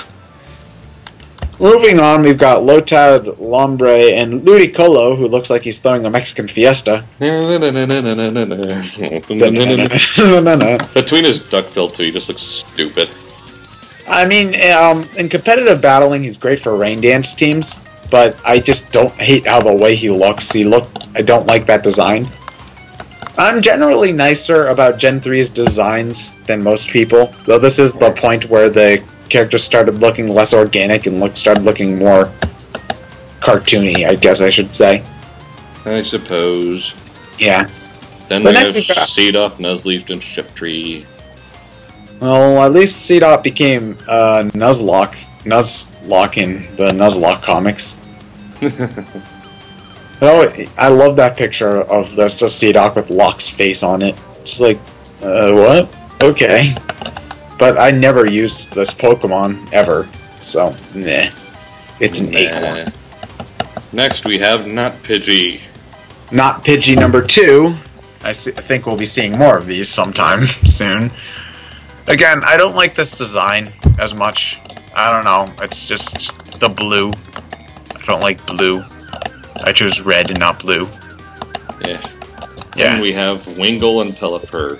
Why do I have 2 shinies of you? Because you're a lucky bastard, that's why. If I were a lucky bastard, I'd get shinies of something useful. I guess, yeah. This is the point where Nintendo hadn't realized that water flying wasn't a good type. They keep making them for no good reason.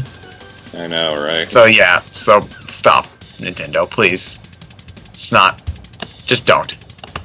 Yep. Anyway, next we've got an actually really useful Pokemon, Routes, Curly, and Gardevoir. And they're a more unique Alakazam for the game, I'd say. I like them good enough, and it's funny when you can make Lewis wear a dress. But otherwise, yeah. Wally gets a Routes. Who cares about Wally? Well, he was a better rival than the actual rival that you had. Oh, let's be friends. At least Wally had a character arc. Sorta. A little. Meh. Eh. So anyway, we've got Surskit and Masquerain here. I don't like how they changed it from Bug Water to Bug Flying on Evolution, because Bug Water is actually a unique type. Don't care, Gen 3, bah. They're generally useless. Gen 3, bah. But next we've got Shroomish and Breloom, who are actually my favorite Gen 3 Pokemon. Gen 3, bah. Better than Gen 4. Ah, I got you there, didn't you? What? Didn't I? Sorry. Better than Gen 4. I guess. Yeah, but I like Shroomish and Breloom. So the thing about it is that if you wanted to learn Spore, which is a really good move, you gotta keep the Pokemon unevolved until level 40. So much grinding. Anyway, next we got Slukoff, Vigoroth, and Slacking. Also known as the poor man's Snorlax. No, I'd say, well, the thing is that they've got the one of the best attack stats in the game, but the thing is that Slacking doesn't attack every other turn. Meaning that it's... There's no fucking point to it having... There's really no huge fucking point. I mean, Norman's Slacking's a pain in the ass to beat just because it's much higher level than you are at that point. But otherwise, yeah, just don't bother. Though if you have Protect on your Pokemon, you can utterly rape it. But yeah. Anyway, next we've got Nincada, Ninjask, and Shedinja. Really fast. And really weird, continuing to change its type. Yeah. Well, no, the thing is that... Bug Ground, Bug Flying, and Bug Ghost. No, the thing is that Nincada is Bug Ground. It's just sort of useless like that. It evolves into Ninjask, but in order to get Shedinja, you have to evolve it with a Pokeball in your inventory and an open spot in your party. And then what happens is that Nincada sheds its skin and evolves into Ninjask. And then the husk of the skin that's left over becomes the Shedinja. It's kind of gross, actually. But Shedinja's ability is cool. It only has 1 HP, but it's immune to all attacks that aren't super effective. Yay. Which makes it generally useful. At least for some runs. But anyway, yes, now we've got Whisper, Loudred, and Exploud, who are generally useless, so ignore them. Yep. And now we've got Makuhita and Hariyama. I hate grinding on these guys in Victory Road, because they give the best experience, but they also know Whirlwind, so they'll blow you away before you get to reap in all those... Yeah. So anyway, yeah, they're one of my favorite fighting types to use, just because they're bulky, they can take hits, and also deal damage. Yep. And they look like sumo wrestlers, which is cool. But anyway, yes. Moving on, we've got Azrael, which is a pre-evolution of Meryl.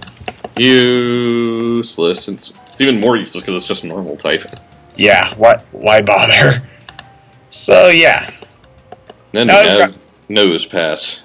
Yeah. Nose Pass is completely unremarkable. I mean, Roxanne had one, but other than that, there's no point. Yep. Yeah. And now we've got Skitty. And Delcatty. Who cares? Yeah. I mean... Not Meowth. Yeah, it's cute, and they're rare, so, I mean, there's that hard-to-find aspect of it, but don't bother. It's a normal type, so there's no point. Then we have Sableye. I mean, Sableye is kind of interesting, because it has the first distinction of being the only Pokemon in the game that... no weaknesses. Until, Spiritomb. Yeah, him. The Spiritomb's fucking impossible to get. Yeah, so, but Sableye's stats suck, so I don't bother with it most of the time. Nope. Then we have Mawile. Gen 3, don't care. Oh, I mean, Mawile's also generally useless, but at least it learned some pretty cool support moves, so there's that. Gen 3, bah. Yep, it's pretty bah. Anyway, now... Aeron, Larion, and Aggron. I love contradicting types. Yeah, Steel Rock is pretty cool. It's a pretty cool combo. I mean, granted, if you run into fighting or ground-type Pokemon, you're screwed, but this is one of the cooler designs, and it's also a kinda useful Pokemon. I mean, leveling it up is hard, but I do generally like it. I assume you have nothing to say, because it's Gen 3 Ba. Gen 3 Ba. Another completely contradicting type. Meditite and Medicham. Fighting Psychic? Oh, okay. Well, to some degree it makes sense. Yeah. It works better as a fighting type than a psychic type, but it's still a good Pokemon. The psychic type, instead of giving it psychic type moves, it gives it more of the support type stuff, so it can learn, like, Calm Mind and stuff like that, which makes it, good. I generally like Medicham. However, I don't really like Electric or Manectric. Nope. Utterly pointless. And then we have Plusle and Manim, the not Pikachus. Yeah. They are cute, though. I do like Plusle. I will actually use Plusle on my team just because I like it. It's cute. Not Pikachu. Pretty much. Bah. Their gimmick is sort of odd, double too. Battle only. They're double battle only, but if you have both Plusle and Mining in and a double battle at the same time, they're very vulnerable to Earthquake. So, yeah. And we have Volbeat and the Loomies, also known as Recolor the Pokemon. Yeah, it's one of those Nidoran boy-girl type things. So pointless. I mean, Volbeat at least learns some unique moves, but the other one is pretty forgettable. So yeah. Next up is Roselia. Bah. It evolves eventually, but I don't think it gets any better. No. Does it? No. Okay. Gulpin and Swallow. Don't care. They're the poor man's muck. Saying something there. Carvana and Torpedo. I mean, you gotta admit these two are cool. Its name is Sharpedo. Like a shark and a torpedo put into one thing. Yeah, I've seen Crockett Shark on sci-fi, so fuck you. Yeah. One of my favorite water types to use in the game, so I generally find one of those whenever I play. So yeah, it's also got a cool type, Water Dark. Pretty unique. Whalmer and Whalelord. 6 Whalelord battle. Where is your god now? I love fighting the Ace. Despite that Ace trainer having the Tauros that uses Swagger, it also has a Whalelord on a ship. How is this working? We're fighting inside of his cabin room, and he's using a Whalelord. The entire ship should have exploded at that point. Yeah. I'm pretty sure, like, when you look at the picture of Whalelord, you're like, I think proportionally you're about the size of a Caterpie to it. So really it should, like, be about as big as Vermilion City, maybe? So, yeah, Whalelord, where's your god now, bitch? Anyway, next up we've got Numel.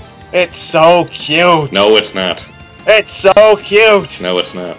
It's so adorable! Look at it! Just look at that face! No, it's not. How can you say no to that face? No. Yes. No. Yes. No. Yes, I win. Anyway, yeah, Numel's pretty cool. Fire Ground, yes, it makes you immune to water types, but you're not going to send a Numel out a fire type against a water type anyway, so I don't really think it detracts too much. Then we have Torkoal. Torkoal. It's another fire. Don't care. 3rd gen. Yes. Bah. The thing about 3rd gen is that the only fire type choices you have, assuming you don't pick Torchic, your only fire type choices are Slugma, which sucks, Vulpix, which is not really that useful, and then you've got Torkoal and Numel. So there's less fire types than any other Pokemon in this gen, which is sad because fire is one of my favorite types. So really, yeah, it's one of those you take what you can get type of things, I assume. Yeah. Then we have Spoink and Grumpig. Don't care. They function essentially as a pig version of Hypno. Bah. The more defense-oriented psychic type. But I'm pretty sure you can get Hypno in Gen 3 anyway, so... Yeah. Bleh. Next is Spinda. It's only... Normal. Bah. Yeah, its only real identifying characteristic is that each sprite of Spinda is unique. The spots on it are in different place each time. Whoop-de-fucking-do. So anyway, yeah. Next we've got Trapinch in Vib, which evolves into Vibrava and Flygon. I mean, I do like...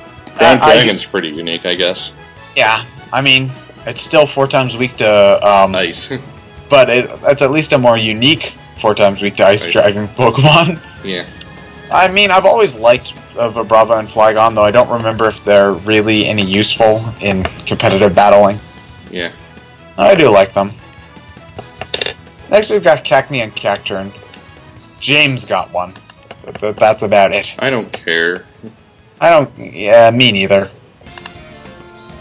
Again, next is Swablu and Altaria. Still don't care. Don't care. Zangoose, don't care. Now, Zangoose is pretty cool. I mean, it's one of the cooler designs. It's generally useful. I guess. Oh, look at that. What's that? Your Arbok is evolving into a Survivor. Damn you, 4 kids, for being stupid. Yeah.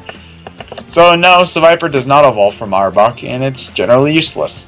Yeah. Ignore it. Poor Sapphire version. It got generally the short end of the stick when it comes to exclusive Pokemon. Yeah, Lunatone and Solrock, who cares? They're really not that good. They suck. Yep. Next we've got Barbroach and Witchcash, which I heard were good, but I don't get how. And I hate that design, it's just so... meh. I heard it was based off of some sort of Japanese mythology thing, but... I guess. Yeah. Then we have Corphish and Crawdont, who cares? Yeah, they function as the not crabby. At least Crawdont has Dark with it. Yeah, I will say that Crawdont is more useful than Kingler, but... yeah. Next we've got Baltoy and Claydol, which I never used. They look very weird. Oh yeah, they look weird. And then we have the not Omanite Gnome Stars for Lily, Pradley, and Anorith and Armaldo. Our Anorith and Armaldo are pretty cool.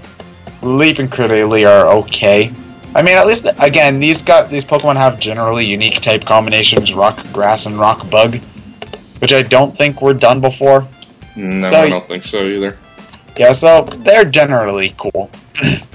Again, it sucks where you can only get one fossil or the other, so you have to trade.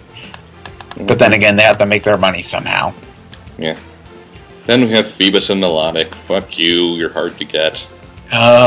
There's like 6 water.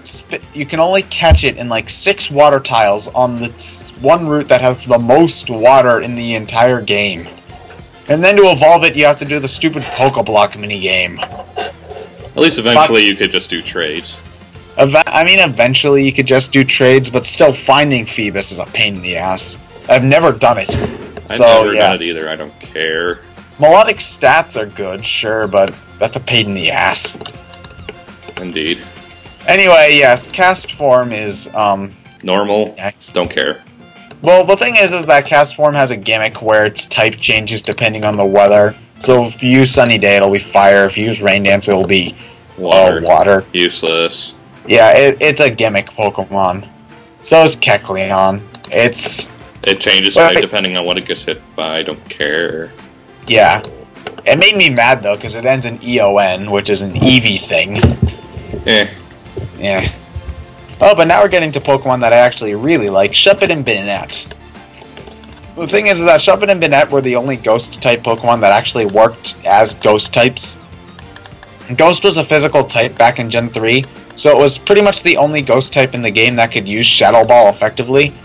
So it ended up being one of my favorite Ghost types to use.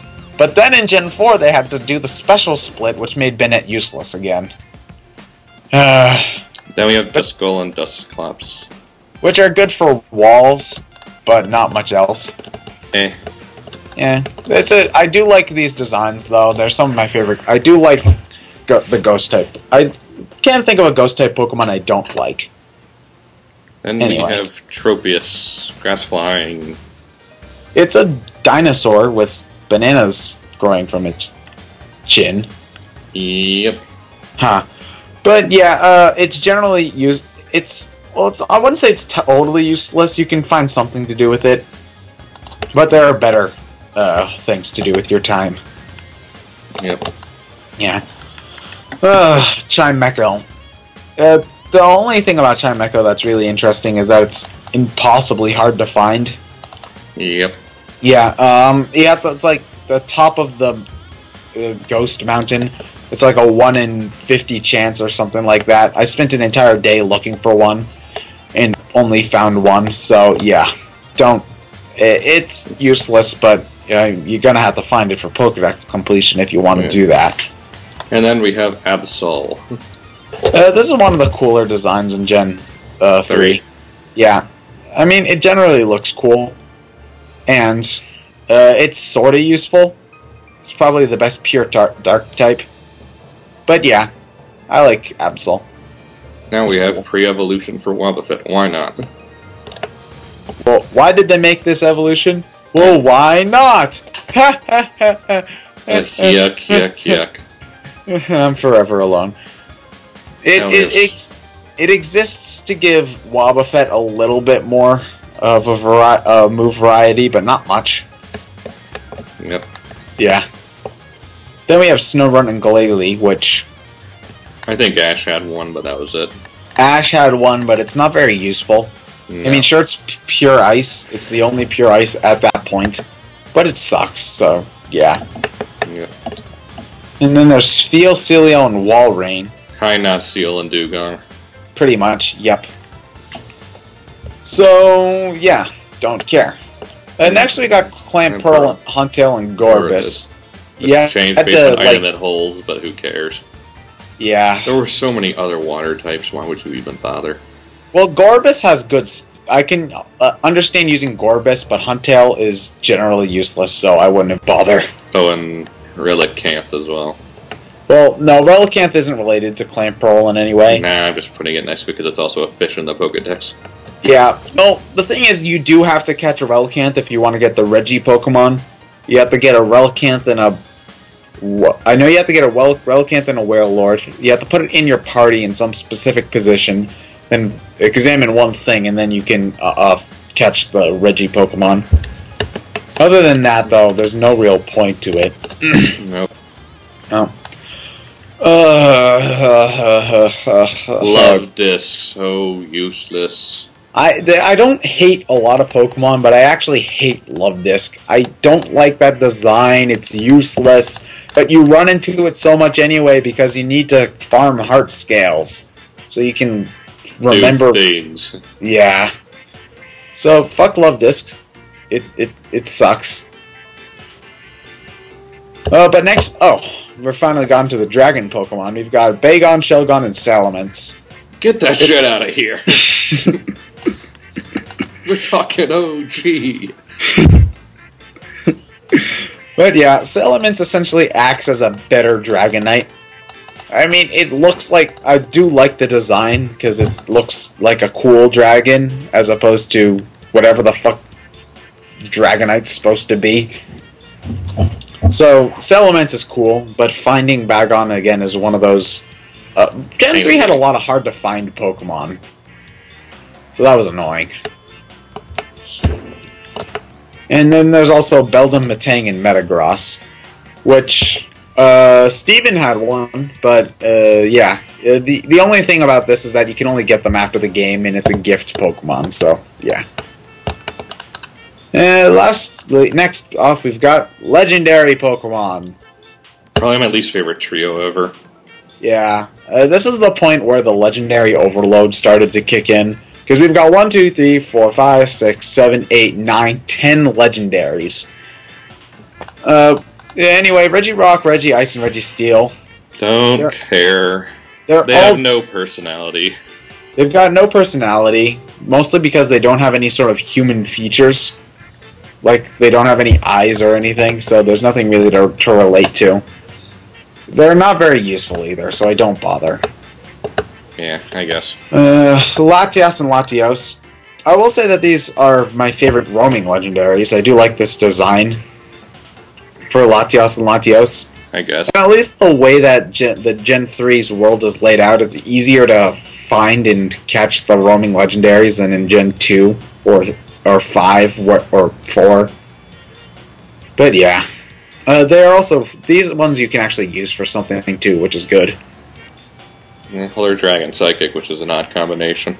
Yeah, it's an odd combination. They're useful without being broken, which I mean, I guess is bad when you deal with legendaries, which are supposed to be incredibly broken, but nah. Meh. Speaking of incredibly broken, Kyogre! Fuck you and Brawl. Yeah, it's essentially a fuck you and Brawl, but also, this is probably the most broken Pokemon in Gen 3. You can rape everything with this. Yay. I mean, I can understand the conflict they were going for with Kyogre and Groudon, but Kyogre always gonna win because Groudon's a ground type. So, yeah. I'm not saying this because I'm biased or anything, because I like Sapphire more than Ruby. No. Totally not. No. No. I'm not biased. Anyway, yeah. There's also Rayquaza, who was in Brawl for some reason. Kick your ass in Brawl, bitch. Get back to Gen 3 where you belong. Yeah. I mean, I'm not sure what I feel about the design, but it's a great Pokemon to use, though. I guess. Yeah. And then there's Jirachi. Why is it Steel Park? Why is it part Steel? Because they sort of made it a thing for that the event cute Pokemon was part Psychic, but they also wanted a Steel type. I don't know. It has nothing to do with its backstory where it's something about wishing. I don't know. Yep. But last there's Deoxys, who's, trying to be so hard to be Mewtwo and failing. It's pretty much Mewtwo. From space! Mewtwo's better. Yeah, Mewtwo is better. I mean, the idea of the multiple form is nice, I guess. But I never got Deoxys because there was never any events for him, so meh. Meh. So anyway, this is the point where I have nothing to say and Ryan does all the talking because it's Gen 4. Yay. Wait, no, not yay. Yeah, my opinion can pretty much just be summed up as.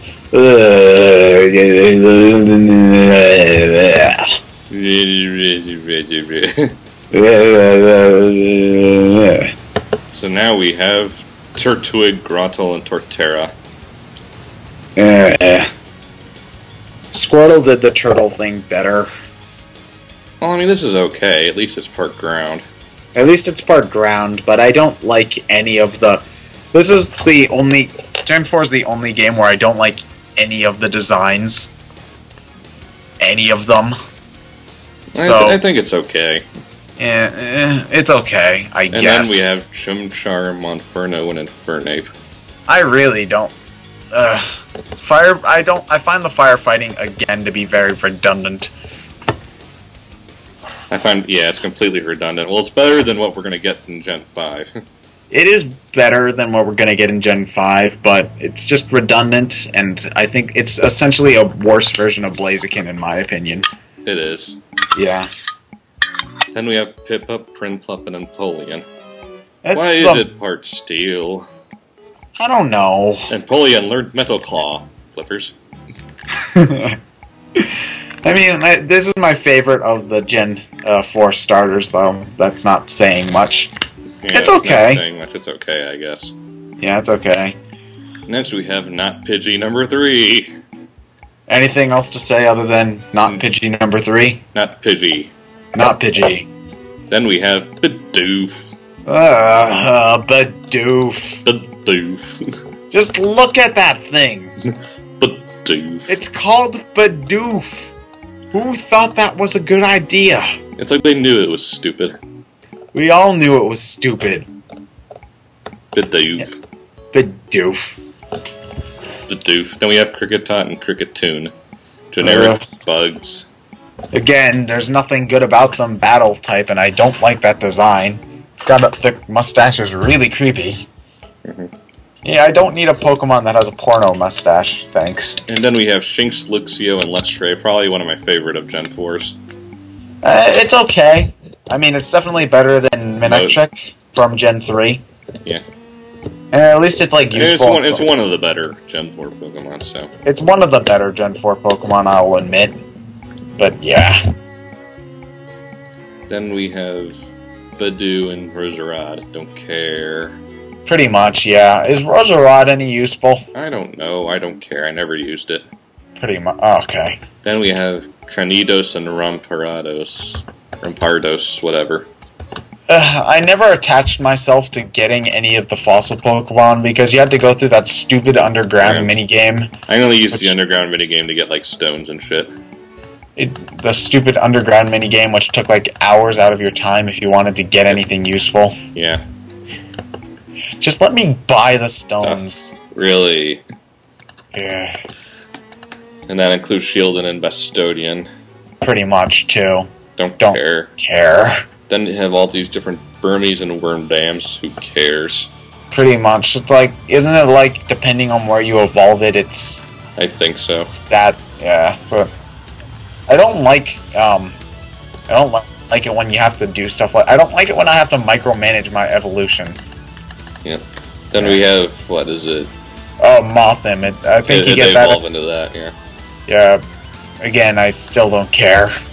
We have Combi and Vespiquen. Fuck trying to get a Vespiquen. There's like no... You have to get a female Combi, which you can never fucking find. Fuck Gen 4. Then we have Pachirisu, then not Pikachu of the game. Yeah. Well, it's just a cute little electric woodland creature with little dots on its cheeks. Yeah. You can just tell that they're trying to wait for that lightning to strike again. Yeah. No pun intended. Actually, yes, no pun intended. You only realized it once I brought it up to you, didn't I? Pretty much. Yeah, then we have Weasel and Floatzel. They're okay, I guess. Again, I don't attach myself to any of these Pokemon because I never cared for Gen 4. Nope. I mean, they're not terrible. It's just sort of bland. I always glaze over them in my mind. Cherubi and Cherim generic grass I never used. Pretty much. see Shellos and the Gastrodians. Not Quagsire. Pretty much, yeah. Water Ground still isn't a good type, Nintendo. Letting you know. Then we have Apo's Unnecessary Evolution and Biapom. Unnecessary Evolution number 1 of many. Gen 4, yes. Yeah. Drifloon and Drifloon. It's a unique combination, I just hate the designs of them. I hate the designs. I remember saying something about liking all of the Ghost-type Pokemon. I lied, but, you know, Gen 4, it does that to you. Yeah. Then we have Buniri and Lopunny. Useless. Yeah, pretty much. Or Evolution's Miss Magius. It's okay. Yeah, it's okay. It definitely made Mischievous useful. Then we have Punch Crow. Who cares? Yeah. Slightly bigger bird with hat. Yeah. There's really no point to it. No. Then Glameow and Prugly. Fuck whatever the Team Galactic admin who had that Prugly early in the game. Yeah. Pain in the ass. Yeah. Then we have Shingling. Which I'm convinced is a fuck you to all of the people who wanted a Chimecho from Gen 3. Because it takes forever to find a Chimecho. But these are all over the fucking place. Yeah. We have Stunky and Skuntank. Skunks. Yeah. Again, it's a unique type combination, but the battle stuff is just blah, and I hate the design, so... Let's see, Bronzor and Bronzong. Didn't we already just do this with Metagross? Pretty much, yeah. Again, I don't like the design, so... They look more pointless pre-evolutions. Bunsley, stupid. Mime Jr., stupid. And Happiny, stupid. Ta-da! Chat thought, hey, you can use the mic on your DS for something. Oh wait, I can do something else other than screaming objection into it? Yay.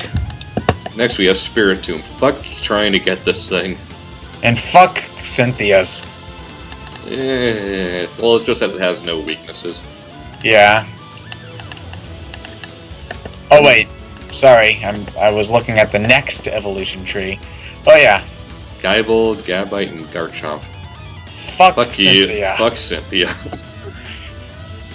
What's this, my ground dragon shark thing? That's you, Uber.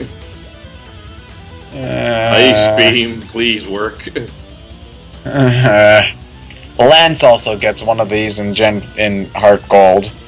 Fuck. Stay cool, Lance. Yeah. Munchlax. Pre-evolution of Snorlax. At least it's one that makes a mild amount of sense. Yeah, I guess. It's basically Kid Snorlax that eats a ton. Pretty much, yeah. It makes some amount of sense, so whatever. I'm okay with this one. I'm okay. I think it might learn some moves that Snorlax can learn, but again, I haven't paid attention, so... Okay. Who knows? Then there's Riolu and Lucario. I'm voiced by Goku. Why are you in Brawl instead of Mewtwo? I know. Well, at least it took them 3 games to finally get a fighting Pokemon into it. I mean, I guess, yeah. But I'd rather them... there's no reason... I mean, they took out Dr. Mario, Pichu, and Roy, which makes sense because they were all clones. But why take out Mewtwo? I don't know. Better be brought back for Smash Brothers Wii U, whatever they call it. Smash Brothers Violent Disagreement. Pretty much, yeah. And then we have Hippopotas and Hippo down. You were so easy to kill. Yeah, I really don't... Again, it's another one of those, I don't like the design, I don't like their use things. Then there's Scorpy and Drapion. I never saw much of and don't care. Yeah, I don't think that... I mean, it's another Poison Dark type, so I guess that could be useful, but I don't see them around a whole lot, so they can't be that good. No. Then there's Kragon and Toxicroak. What's that? Poison fighting? Poison fighting. Yep. Psychic type. Double bitch. Then there's Carnivine, don't care. Finian and Luminia, don't care. Mantike. Don't care. Mantike exists to be hard to evolve. You have to. I'm pretty sure you have to make it happen. You have to have a Remoraid in your party and then level it up and something. Yeah, it's a pain in the ass. Then there's Snover and Abomasnow. Fire type, go! Again, I hate this design. Who designed these? Game Freak. Yeah, well, I mean, like, what person? I know. Then we have Weevil, which is pretty cool. Yeah, it's pretty cool, but I don't like that headpiece that it's got. Other than that, yeah, it's pretty much just a better Sneasel, which I'm okay with. Magnezone. At least it changed into something other than a Posse. Yeah, but it also looks really weird. Yep. Yeah. But it's also one of those Pokemon that's a pain in the ass to evolve, because if you're playing Black, White, or Heart Gold and Soul Silver, you have to wait for that one guy on the beach to give you exactly what you want. Yeah. Which I have like 5 of by now, but whatever. Yeah. Then we have Licky. Still useless. Still useless. Rhyperior, Rock Wrecker, bitch. I have a shiny. You know, it must have been at this point when they were designing the Pokédex where they were like, fuck, we're out of ideas. What do we do? Evolve all the things. Because, there's a good 20 Pokemon in a row that are all evolved Pokemon. Yep. I mean, seriously, it took... Tangrowth, still useless. Yes. Electivire and Magmortar are basically just better versions of Electabuzz and Magmar. Which I guess is kind of the point, but you didn't have to evolve them. You could just make their stats and move pool better. Well, I mean, they're generally... the thing about Pokemon is that they don't generally mess with the stats. The Pokemon are essentially the same from gen to gen, with the exception of adding new moves. But the thing is, I can understand the desire to want to make Magmar and Electabuzz competitive, because their designs are cool. So, I don't mind these two. Yeah. These two are okay. Togekiss, useful Togepi evolution. Pretty much, yeah. Had to use a shiny stone on it, though, for some reason. Yeah, which are impossible to find. Yeah. Then we have Yanmega, which we talked about earlier with Yanma. Essentially useful Yanma. Moving on. More evolutions. It's about time we got the grass type one. We've had a leaf stone for 15 years and it only works now? It doesn't even work now. You have to evolve it in a certain spot. Well, why couldn't it work back then? God damn it, Leaf. Use the leaf stone, damn it. I mean, you're at a stone, which is covered in grass. It might as well be a leaf stone. Then we have Glaceon. Are any of these any useful? I don't know. I think Glaceon's okay, but... Yeah, because I never bothered with any of these. I'd always pick either the Gen 1 or Gen 2 evolutions. Yep. Gleesor, which is just better Gligar. I'm pretty sure Ash had one of these in the anime too, and then he gave that away as well. I don't care. I don't stupid either. Ash. Stupid Ash. Mamoswine. Still don't care. Porygon Z, Hyper Beam. Oh no. Let's see, Galad. Oh, it's pretty useful. Galad is probably the best out of all of the arbitrary evolutions. I think, anyway. Yeah. It looks cool. It does some neat stuff. So, yeah. Then we have Probopass. Bleh. Yeah, bleh. Dusknard. Unnecessary evolution. Yeah, Duskull was doing fine by itself, so I don't see why this got an evolution. But I am sort of sad that Banette didn't get evolved either, because that one was generally better than Duskull was, so meh. Then we have Frostlass. Meh. Rotom, it's cute electric ghost that also turns into other things. It's like Kirby, the ghost Pokemon. Well, Kirby could only ever turn into a fridge, and that was that one game. But yeah. Where's my lawnmower Kirby? I think the day I see washing machine Kirby, I'm gonna blow a fuse. But my problem with... next... Oh, go on. Well, the thing is that Gen 4 just has so much gimmick Pokemon, it's ridiculous. Next we have the not-Mew trio, Uchi, Mesprit, and Azelf. I hate them. They suck as legendaries. They suck as legendaries, and one of them is roaming. Yep. So add one to the list of roaming legendaries. Let's see, more legendaries, Dialga and Palkia. I will say that Dialga and Palkia have one of the few battle themes in the game that I generally enjoy. And they have an okay design, I guess. Dialga more so than Palkia. Dialga more so than Palkia. It's just that it's just like there was Legendary Overload in Gen 3, and Gen 4 it's just ridiculous. Legendary Explosion. 1, 2, 3, 4, 5. E-Train doesn't count, it's just a one catch Pokemon. 1, 2, 3, 4, 5, 6, 7, 8, 9, 10, 11, 12, 13 fucking legendaries. Jesus Christ.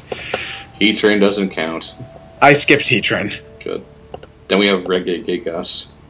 Who cares? From what I can remember, catching Regigigas was a pain because you had to catch the 3 Regis in Ruby, Sapphire, and Emerald and then transfer them up. So, don't care. Then we have Garantia, which is at least a decent type Ghost Dragon. No, but trying to get them in Platinum is a pain in the ass. Hey, look, guys! We were running the games in 3D the entire time. We swear! See?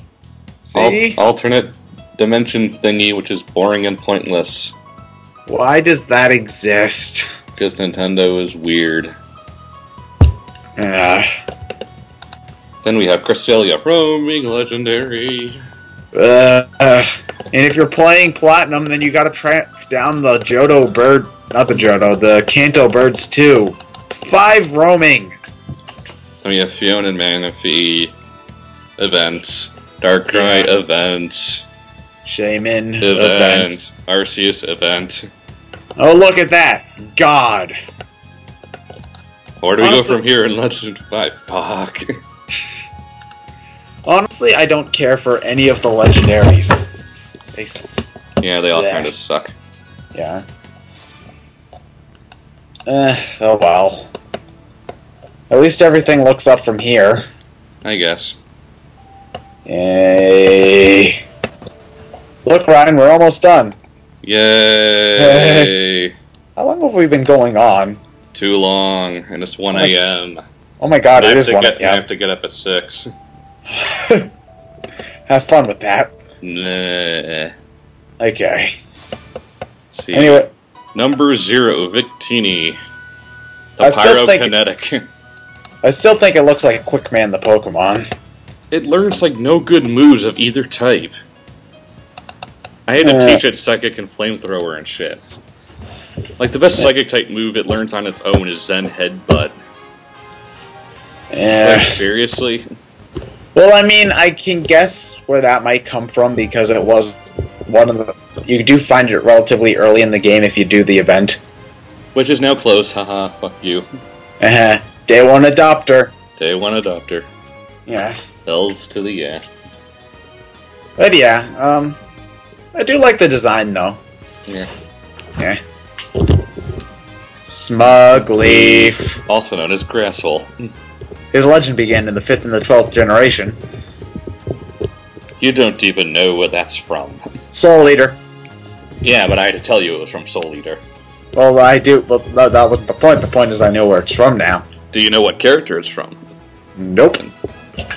So there. Okay. No. Yeah. Anyway, yeah. I like it. It's still a grass type, so I don't choose it. I got it from a friend.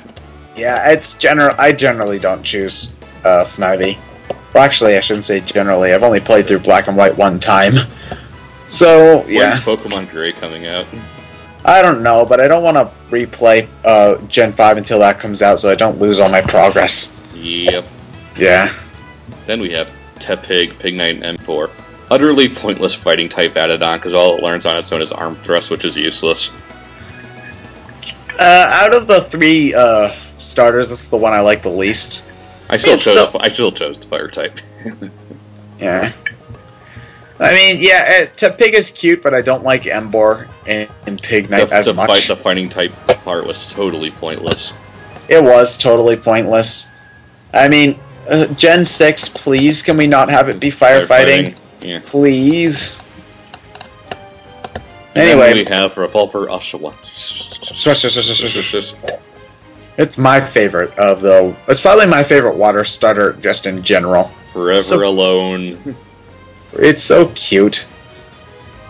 The Samurai's pretty cool, too. Rival chooses Oshawott. Challenge accepted. Challenge accepted. Forever an Oshawott. Yeah, but yeah. I do like Oshawott a lot. It's okay. I like Duan of the three the most. Too bad Samurott comes out of fucking nowhere. Yeah, it's like, otter, narwhal? Narwhals, swimming in the ocean. Causing a commotion because they're so awesome. I don't know the rest of those. The words. I only know narwhals swimming. Narwhals, pretty big and pretty. What could beat up a polar bear in a fight? Then we have Patrat and Watchog. Patrat and Watchog, not Rattata. And not Raticate, yeah. I mean, but at least one thing I do like about Gen 5 is that they completely forget all of the old Pokemon. For the most part, there's a few in post-game, but not too many. Well, I mean, in post-game it's fine, because that's post-game, but once you're just trying to get to the credits, there's no actual... You don't have to run into any Zubats or Rattatas. We just have Zubat and Patrat. Yeah. Which might as well be the same fucking thing. Yeah, but at least it's a nice breath of fresh air, as opposed to Gen 3 and 2 and 4, where they were still around anyway, so it was just very redundant. Yeah, I guess. Then we have Lillipup, Herdier, and Stoutland. Scottish Terrier of the Pokemon. Pretty much, yeah. I didn't use this one that much. I didn't use it either. Yeah, so... I did kind of like the next ones, Purloin and Leopard. I do like that design too, but from what I've seen, it's not that useful. Which is sad, because Fake out. Fuck you. I do like the design, though. It's pretty cool. Yeah. Then we have the Elemental Monkeys. AKA How to Beat the First Gym and Then Forgotten Forever. Yep. I mean, I tried to use this. I kind of like their designs, but... I mean, I tried to keep the Panseer on my team for a little bit, and it just lost. And the Pansage I just used for cut, or the few times I needed it, then stuck it in the box. Yeah, I think you only need cut once to get that optional cutscene with Team Galactic. Yeah. Not Team Galactic, Plasma. Plasma, I gotta remember the good team names. Yeah.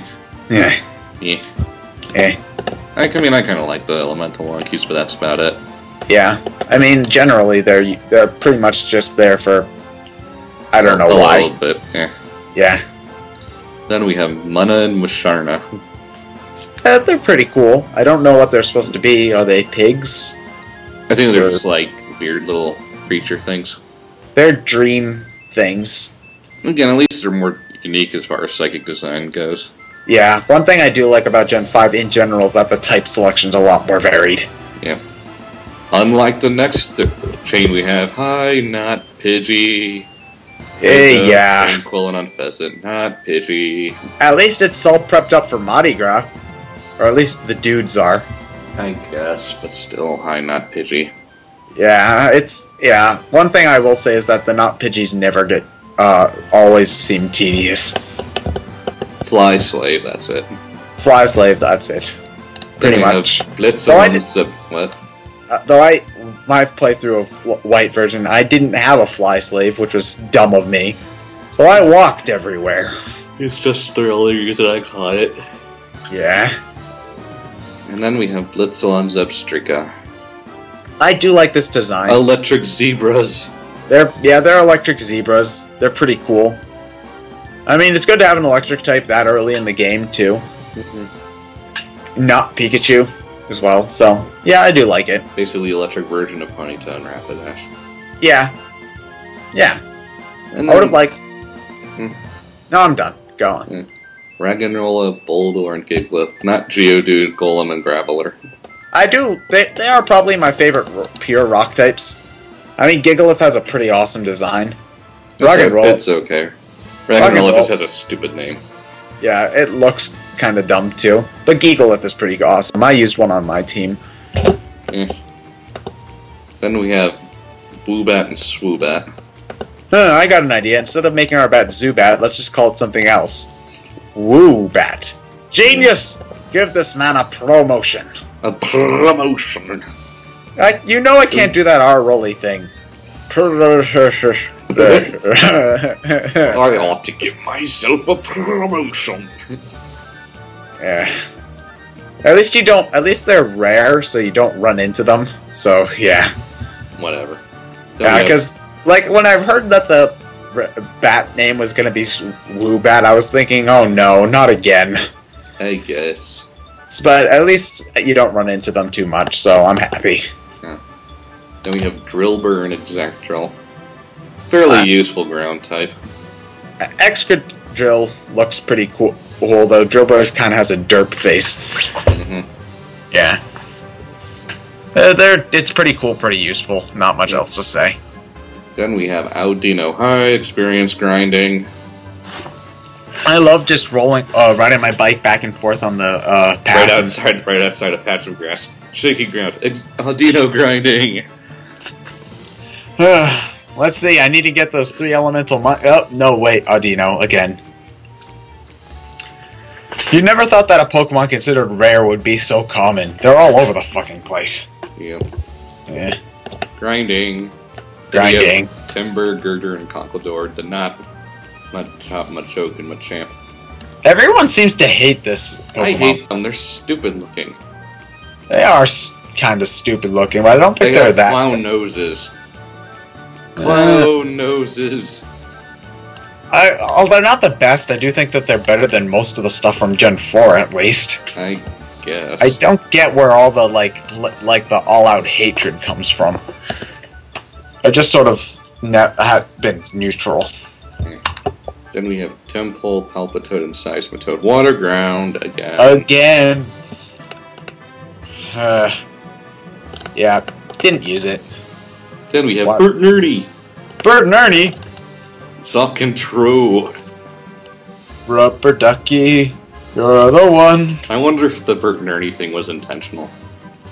Oh, I wouldn't be surprised since they modeled a lot of the black and white stuff off of America, New York specifically. And and I know that the Team Galactic Plasma was I keep on calling them Galactic for some reason. Team Plasma, I know for a fact, was based off of some sort of Christian extremist group in the northeastern area. So I wouldn't be surprised if they were actually based off of Bert and Ernie. Bert and Ernie. Bert and Ernie. Next we got Seawaddle, Swadloon, and Leaveney. Don't care, fire type go. Yeah, I mean, I kinda used one for a little bit, just as a spot filler. It's okay. Swadloon looks like it's trying to be Batman. Yeah, but, Herdier looks like it's trying to be, Gordon. Herditioner Gordon. I'm Batman. I'm Batman. Then we have Venipede, Whirlipede, and Scodlipede. Again, it's the scariest looking Pokemon are always the least threatening. I mean, I'd run away from that thing if I ever saw it. It's fucking huge. But yeah, Leaveney's better. I guess. That's about all there is to say. Yep. Then we have Cottony and Whimsicott. They're cute. And Petalil and Mulligant. Not the version exclusive grass type. Pretty much, yeah. Though you can get it through an in-game trade, so yeah, that's good. Then we have Basculin. My brother has a shiny one of these. Who cares? It's Basculin. Yeah, I don't get what there's a red and blue version, though I don't get what the appeal of that is.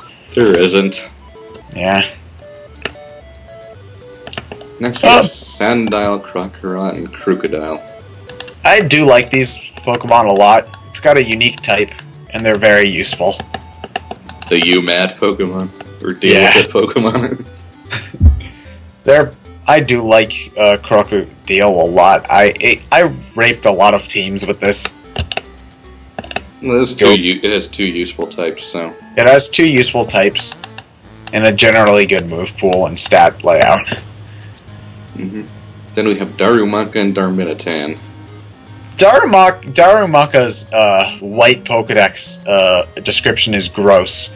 It's like its droppings are warm, so some people would keep them in their clothes. Ew. Darmanitan also has some stupid Zen mode you have to use a Rage Candy bar for. Yeah, you have to, I think there's like 6 of them or something, and you have to... Don't care. I never really bothered with it. I didn't either. Ugh. Then we have Maractus, who is not Carnivine. Yeah, pretty much. I actually thought that it was another arbitrary evolution. It's not. But it's not. I don't know if it's useful or not, because I never experimented with it. But neither did I. Yeah. Then we have Dwebble and Crustle. Yeah. Again, I don't really have much. Nope, neither do I. To think about it. I mean, I've sort of died down on my Pokemon Black and White playing, so I haven't experimented with all the Pokemon to see what sucks and doesn't suck. Yeah. So on. So we have Scraggy and Scrafty. Chickens. Thingy, I don't know what they are. There's some sort of rooster type thing. I don't know, I don't care. I didn't really use it. Nope. Like I never used Sigilyph either. Yeah, I never used Sigilyph either. It just looked weird to me. Yeah, this is one of the occasions where, yeah, it does look too bizarre for me to really care. Or want to use. Yep. Then we have Yamask and Cofagrigus. One of my favorite awkward zombies is the one where it's like Yamask. It's the soul of a dead person. So she keeps on breeding them. People just keep on dying. For no where am reason. I gonna find one with an adamant nature? Yeah, now we have more fossil Pokemon, Torga and Caracosta. Not Squirtle? It's Water Rock. Go Grass type. Yeah, pretty much. And then Archon and Archeops. I do like this one though. It's at least a different looking Aerodactyl, even though it serves essentially the same purpose. Archeops also based off an Archaeopteryx. You mad fundamentalist Christians? We have Trubbish and Garbodor. Kill it with fire? Kill it with psychic types. That works. I still want for. Oh, yeah, I'm still waiting for it to be on the cover of Pokemon Shit Brown. You mean Pokemon FPS? Oh, I see. Yeah. Then we have Zorua and Zoroark. I kind of like them. I like them too, though. It was kind of a dick move making a normal Pokemon event only. Basically, yeah. Yeah. Oh, I had a friend trade me an egg of a Zorua. Yeah. I mean, its ability illusion is pretty fun to use. Like, fuck with your opponents. Like you send out like if you have it mimic a poison type, so they send out their psychic types. Yeah, let's Night Slash. Fuck. Next we have Minchino and Chinchino. Yeah, another exist to be cute. Yeah. Oh, and now we've got our black and white exclusives. Gothita, Gotharita, and Gothitelle. I have to say, black got the short end of the stick because Ranunculus, Solissus, and Duosion are just so much better. Like, Magic Bounce. Magic Bounce, Magic Room, or Trick Room, whatever it is, so it goes first, despite how slow it is. Oh no. I'm pretty sure it was claimed to be Uber from day one. Pretty much. It's broken. I didn't use one though. I do plan. I do plan on doing it for my next playthrough though. I have black. And next we have Ducklet and Swanna, water flying. Again? Zap. Nintendo, you just never learn. Tisk, tisk, tisk. Zappy. Vanillite, Vanillish, Vanillux. Dairy Queen the Pokemon. I do actually like this design. Like, even though they're not, like, an animal or anything like that, I do like it. Even though it's sort of bizarre. Yeah. Then we have I use it on my team. Yeah. better ice types. There are some, but it's at least the best pure ice type that I can think of. Yeah. Next we have Deerling and Saucebook. Bambi. Yeah, but you can't shoot Sawsbuck with a rifle, though. Oh, god damn it. Which means that there won't be emotional scarring for thousands of children due to Pokemon. Bambi's mom! Oh, who cares? Get over it, you pansy. Actually, I didn't really watch... Bambi wasn't my Disney of choice when I was little. That was Pinocchio. Jungle Book. But yeah, it changes according to the seasons. Completely cosmetic change that does nothing. Yep. Now we have Emolga, the Pikachu of this generation, because it's a cute little woodland creature that's electric type and has little cheeks. I'm surprised with Nintendo. You can't catch Pikachu in black and white. It's impossible. Nope. You have to trade up. No.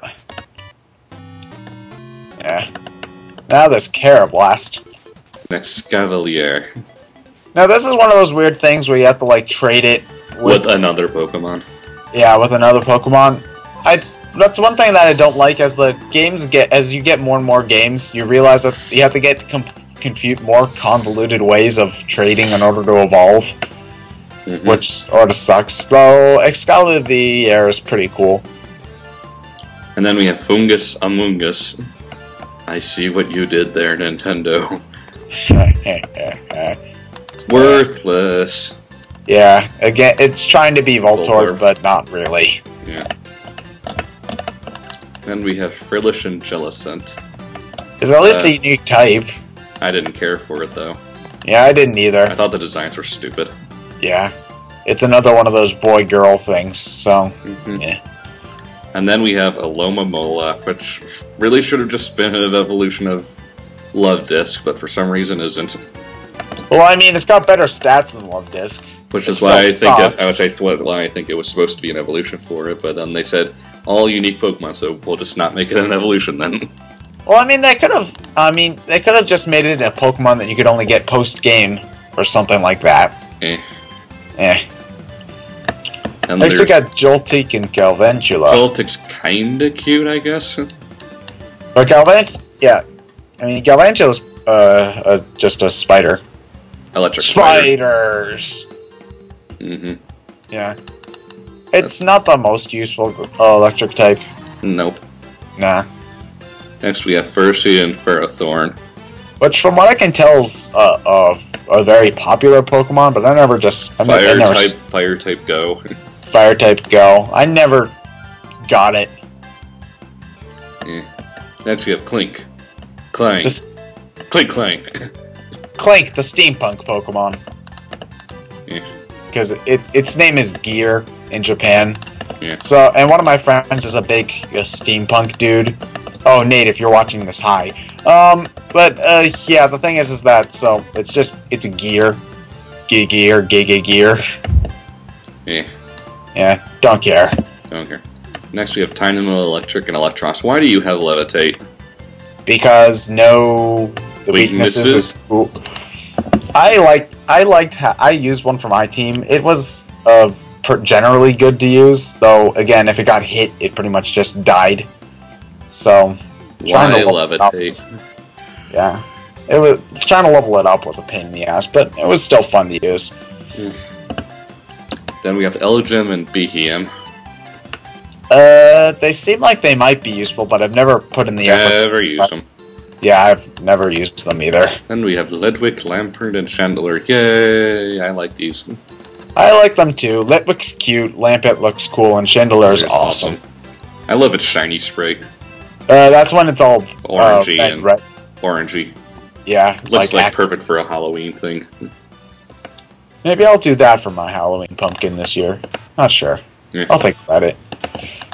Then we have Axu, Fracture, and Hacks. Hacks! Is this thing broken in game yet? Because I would really like... It is? It is broken. Okay, good. So I can... Dragon Claw Outrage. Fuck. Hacks. And it's only single dragon, so Ice type isn't even that good against it. Nope. Hacks. Hacks. Doesn't Irish and what's his name have one like at a really early stage because they're the gym leader. Yeah, in the anime at least, she has an Axu. I think it evolved, actually. Hacks. Then we have Cubchoo and Beartic. Cubchoo's kind of cute, except for that snot bubble it's got hanging out of its nose. I just want to give it a tissue. Bah, don't care. Yeah. Oh, there's Krag. I have no idea what the fuck it's supposed to be. Karaganol? I don't know. It's a snowflake. Yeah. With a mustache. Yep. I mean, how many snowflakes have you seen with mustaches? Eh. Then we have Shelmet and Excelgor. The ones you have to trade with. What's it?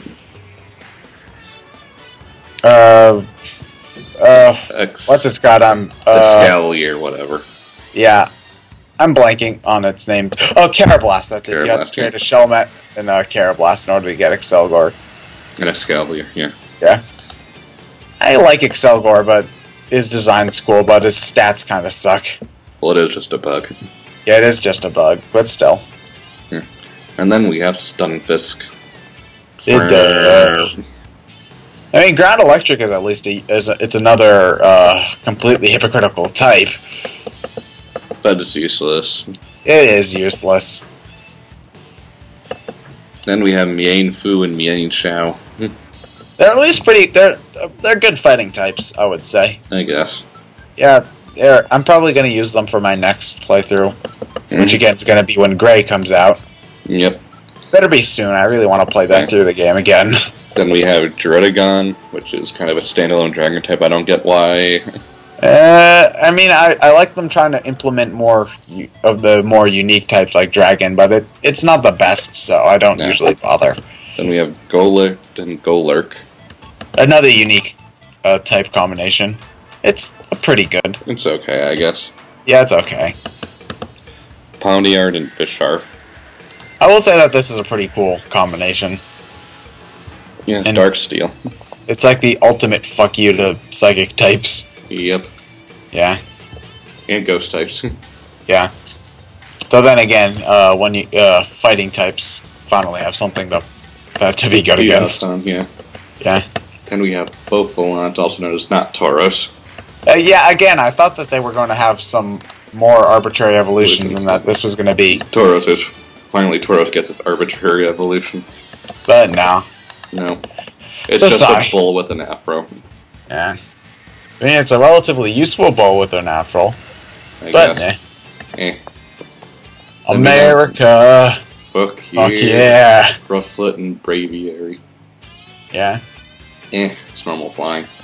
It's, again, this is a relatively useful normal flying. You don't really get it until after the game, you beat the game though, so... No real point, but still. Like Vullaby and Mandomas. Yeah. I don't think that that's as good as, the white Pokemon, but Then we have Heatmore and Durant. Oh, the Anteater's good against the ant. I see what you did there. Two totally useless Pokemon, don't care. Yeah. Then we have Dino, Zweilous, and Hydreigon. Oh, fuck you, Gestus. Fuck you and your Hydreigon. 1, 2, 3. Did you now get that? Yeah. Well, I get the, I got the German counting gag. I mean, now that after the Uno Dos Tres thing from Gen 1, I sort of look for them. Yeah. Yeah, but fuck you, Justice. Yeah, fuck Samurai Blizzard. It's super effective and critical hit. Fuck yeah, I killed it in 1 hit. Yeah. I mean, and granted, I got through both N and Gestus in my first try, but still, that thing was a pain in the ass. It was. Yeah. Again, Samurai Blizzard, critical hit, plus super effective. Fuck yeah! Then you have Larvesta and Volcarona, that I kinda like. Yeah, I like them too. They're not, Bug Fire is also a really cool type. But yeah. Learned some pretty good moves. It learned some pretty good moves. It's one of those almost legendaries, but not really. Yeah. It's fairly easy to get because one's in the bottom of Relic Castle, or if you don't want to go that route, you can get the egg from someone. Yeah, but trying to evolve the egg is a pain because it evolves at like level 60 or 70. So. Yeah. And now we're getting into legendaries. 1, 2, 3, 4, 5, 6, 7, 8, 9, 10, 11, 12. Still not as much as Gen 4. Nope. No. Now these three are based off the Three Musketeers. Valiant, Terrakion, and Virizion. They're generally they're cool. okay, I guess. I had no problem catching them. Well, Except okay, for Terrakion. No, I had problems catching Virizion. That one took me for fucking ever. Yeah. I'd had no problems catching Valiant and Terrakion. Yeah, you're right. I think it was Virizion, because I'm pretty sure that was the one I caught last, because I caught them in Pokedex order. And it's just like, the first two I caught them with like 1 or 2 Ultra Balls, and I'm like, yeah, this is going to be easy, and then Virizion, I go through 20. I'm like, Yeah, so. Let's see, and then we have Tornadus. It's about time there was a pure flying type. Yep. It took forever. And Thunderous. Yeah, more roaming legendaries. At least tracking them down is easy because they don't move a lot around too much. Well, they don't. In the game. They move around, but they move around in a daily cycle, and it's in one direction, so you can always make sure you run into it just by going in the opposite way. And also, I don't think that they shuffle when you fly. No, they don't. It's based on the time of the day. So it's pretty easy to find them, and the game tells you where they are anyway. So yeah, no big deal. No. And then we have Reshiram and Zekrom. I caught Reshiram on my first Ultra Ball. Well, they made... since Reshiram and Zekrom are of acquired capture, they made them easy to catch. I think the only way you can get away with not catching them is if all of your boxes are full and you have no spots in your party. Yeah, it's one of those story capture things. Yeah, I kind of like Reshiram more than Zekrom. From a design standpoint, yeah. Reshiram looks cooler, but... actually, no, but Reshiram just looked cooler. Yep. Yeah. Then we have Landorus. Who has a really stupid thing on its head. And is also completely contradictory in typing ground flying. Ground flying. It's still no water fire type. I want a water fire type. I mean, I don't know what it would be good for, but it would at least be funny. Yeah. Kind of like the power-up in Kirby 64 when you combine ice and fire. He just melts. turn into ice. Just turns to an ice block and melts. Yeah. Next we have Kyurem, which is supposed to be like the third of the Reshiram Zekrom thing. Yeah, though this guy took me for fucking ever to catch. Yeah. It's like, Zekrom and Reshiram are supposed to be like yin and yang, and Kyurem is supposed to be like the absence of yin and yang. Whatever that's called. Yeah. I do like how everything's based on something in this gen. It's Dragon Ice, which is kind of a neat combination. Yeah, it means that you can finally do the dragon poning for once. Yep. Yeah. And now we have the event Pokemon we haven't gotten yet. No.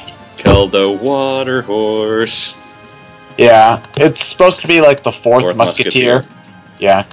But we haven't gotten it yet. I wonder how that event will actually work out. $10. It's on the top floor of that water relic place. Oh, I haven't explored that place yet. Easy, 1,500,000 Pokédollars. Well, there's that. Because everything you get in there is just stuff you sell to the Maniac guy.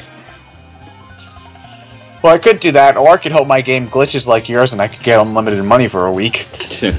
Not that I needed it. And true.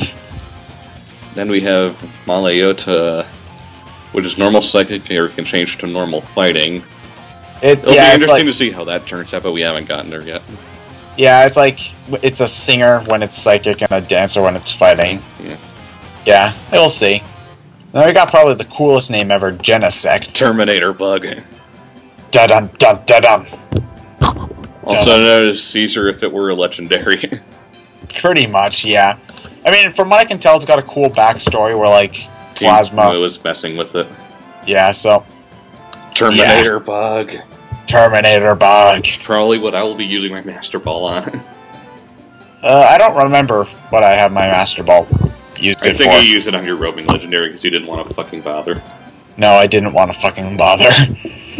So I think the second you just found your roaming legendary of either Thundurus or Tornadus, you just threw the Master Ball at it. Yeah, oh yeah, that is what I did. It's been forever. Yep. So that is all 649 Pokemons. How long have we been talking? Too long. Okay. I will upload this at some later time because it's 1:40 in the morning and I want to go get some sleep. Me too. So I have to get up early. Yeah, well, not me too. Lucky I could probably bastard. sleep for as long as I want, actually. At least I have fall break on Monday and Tuesday. Fuck you.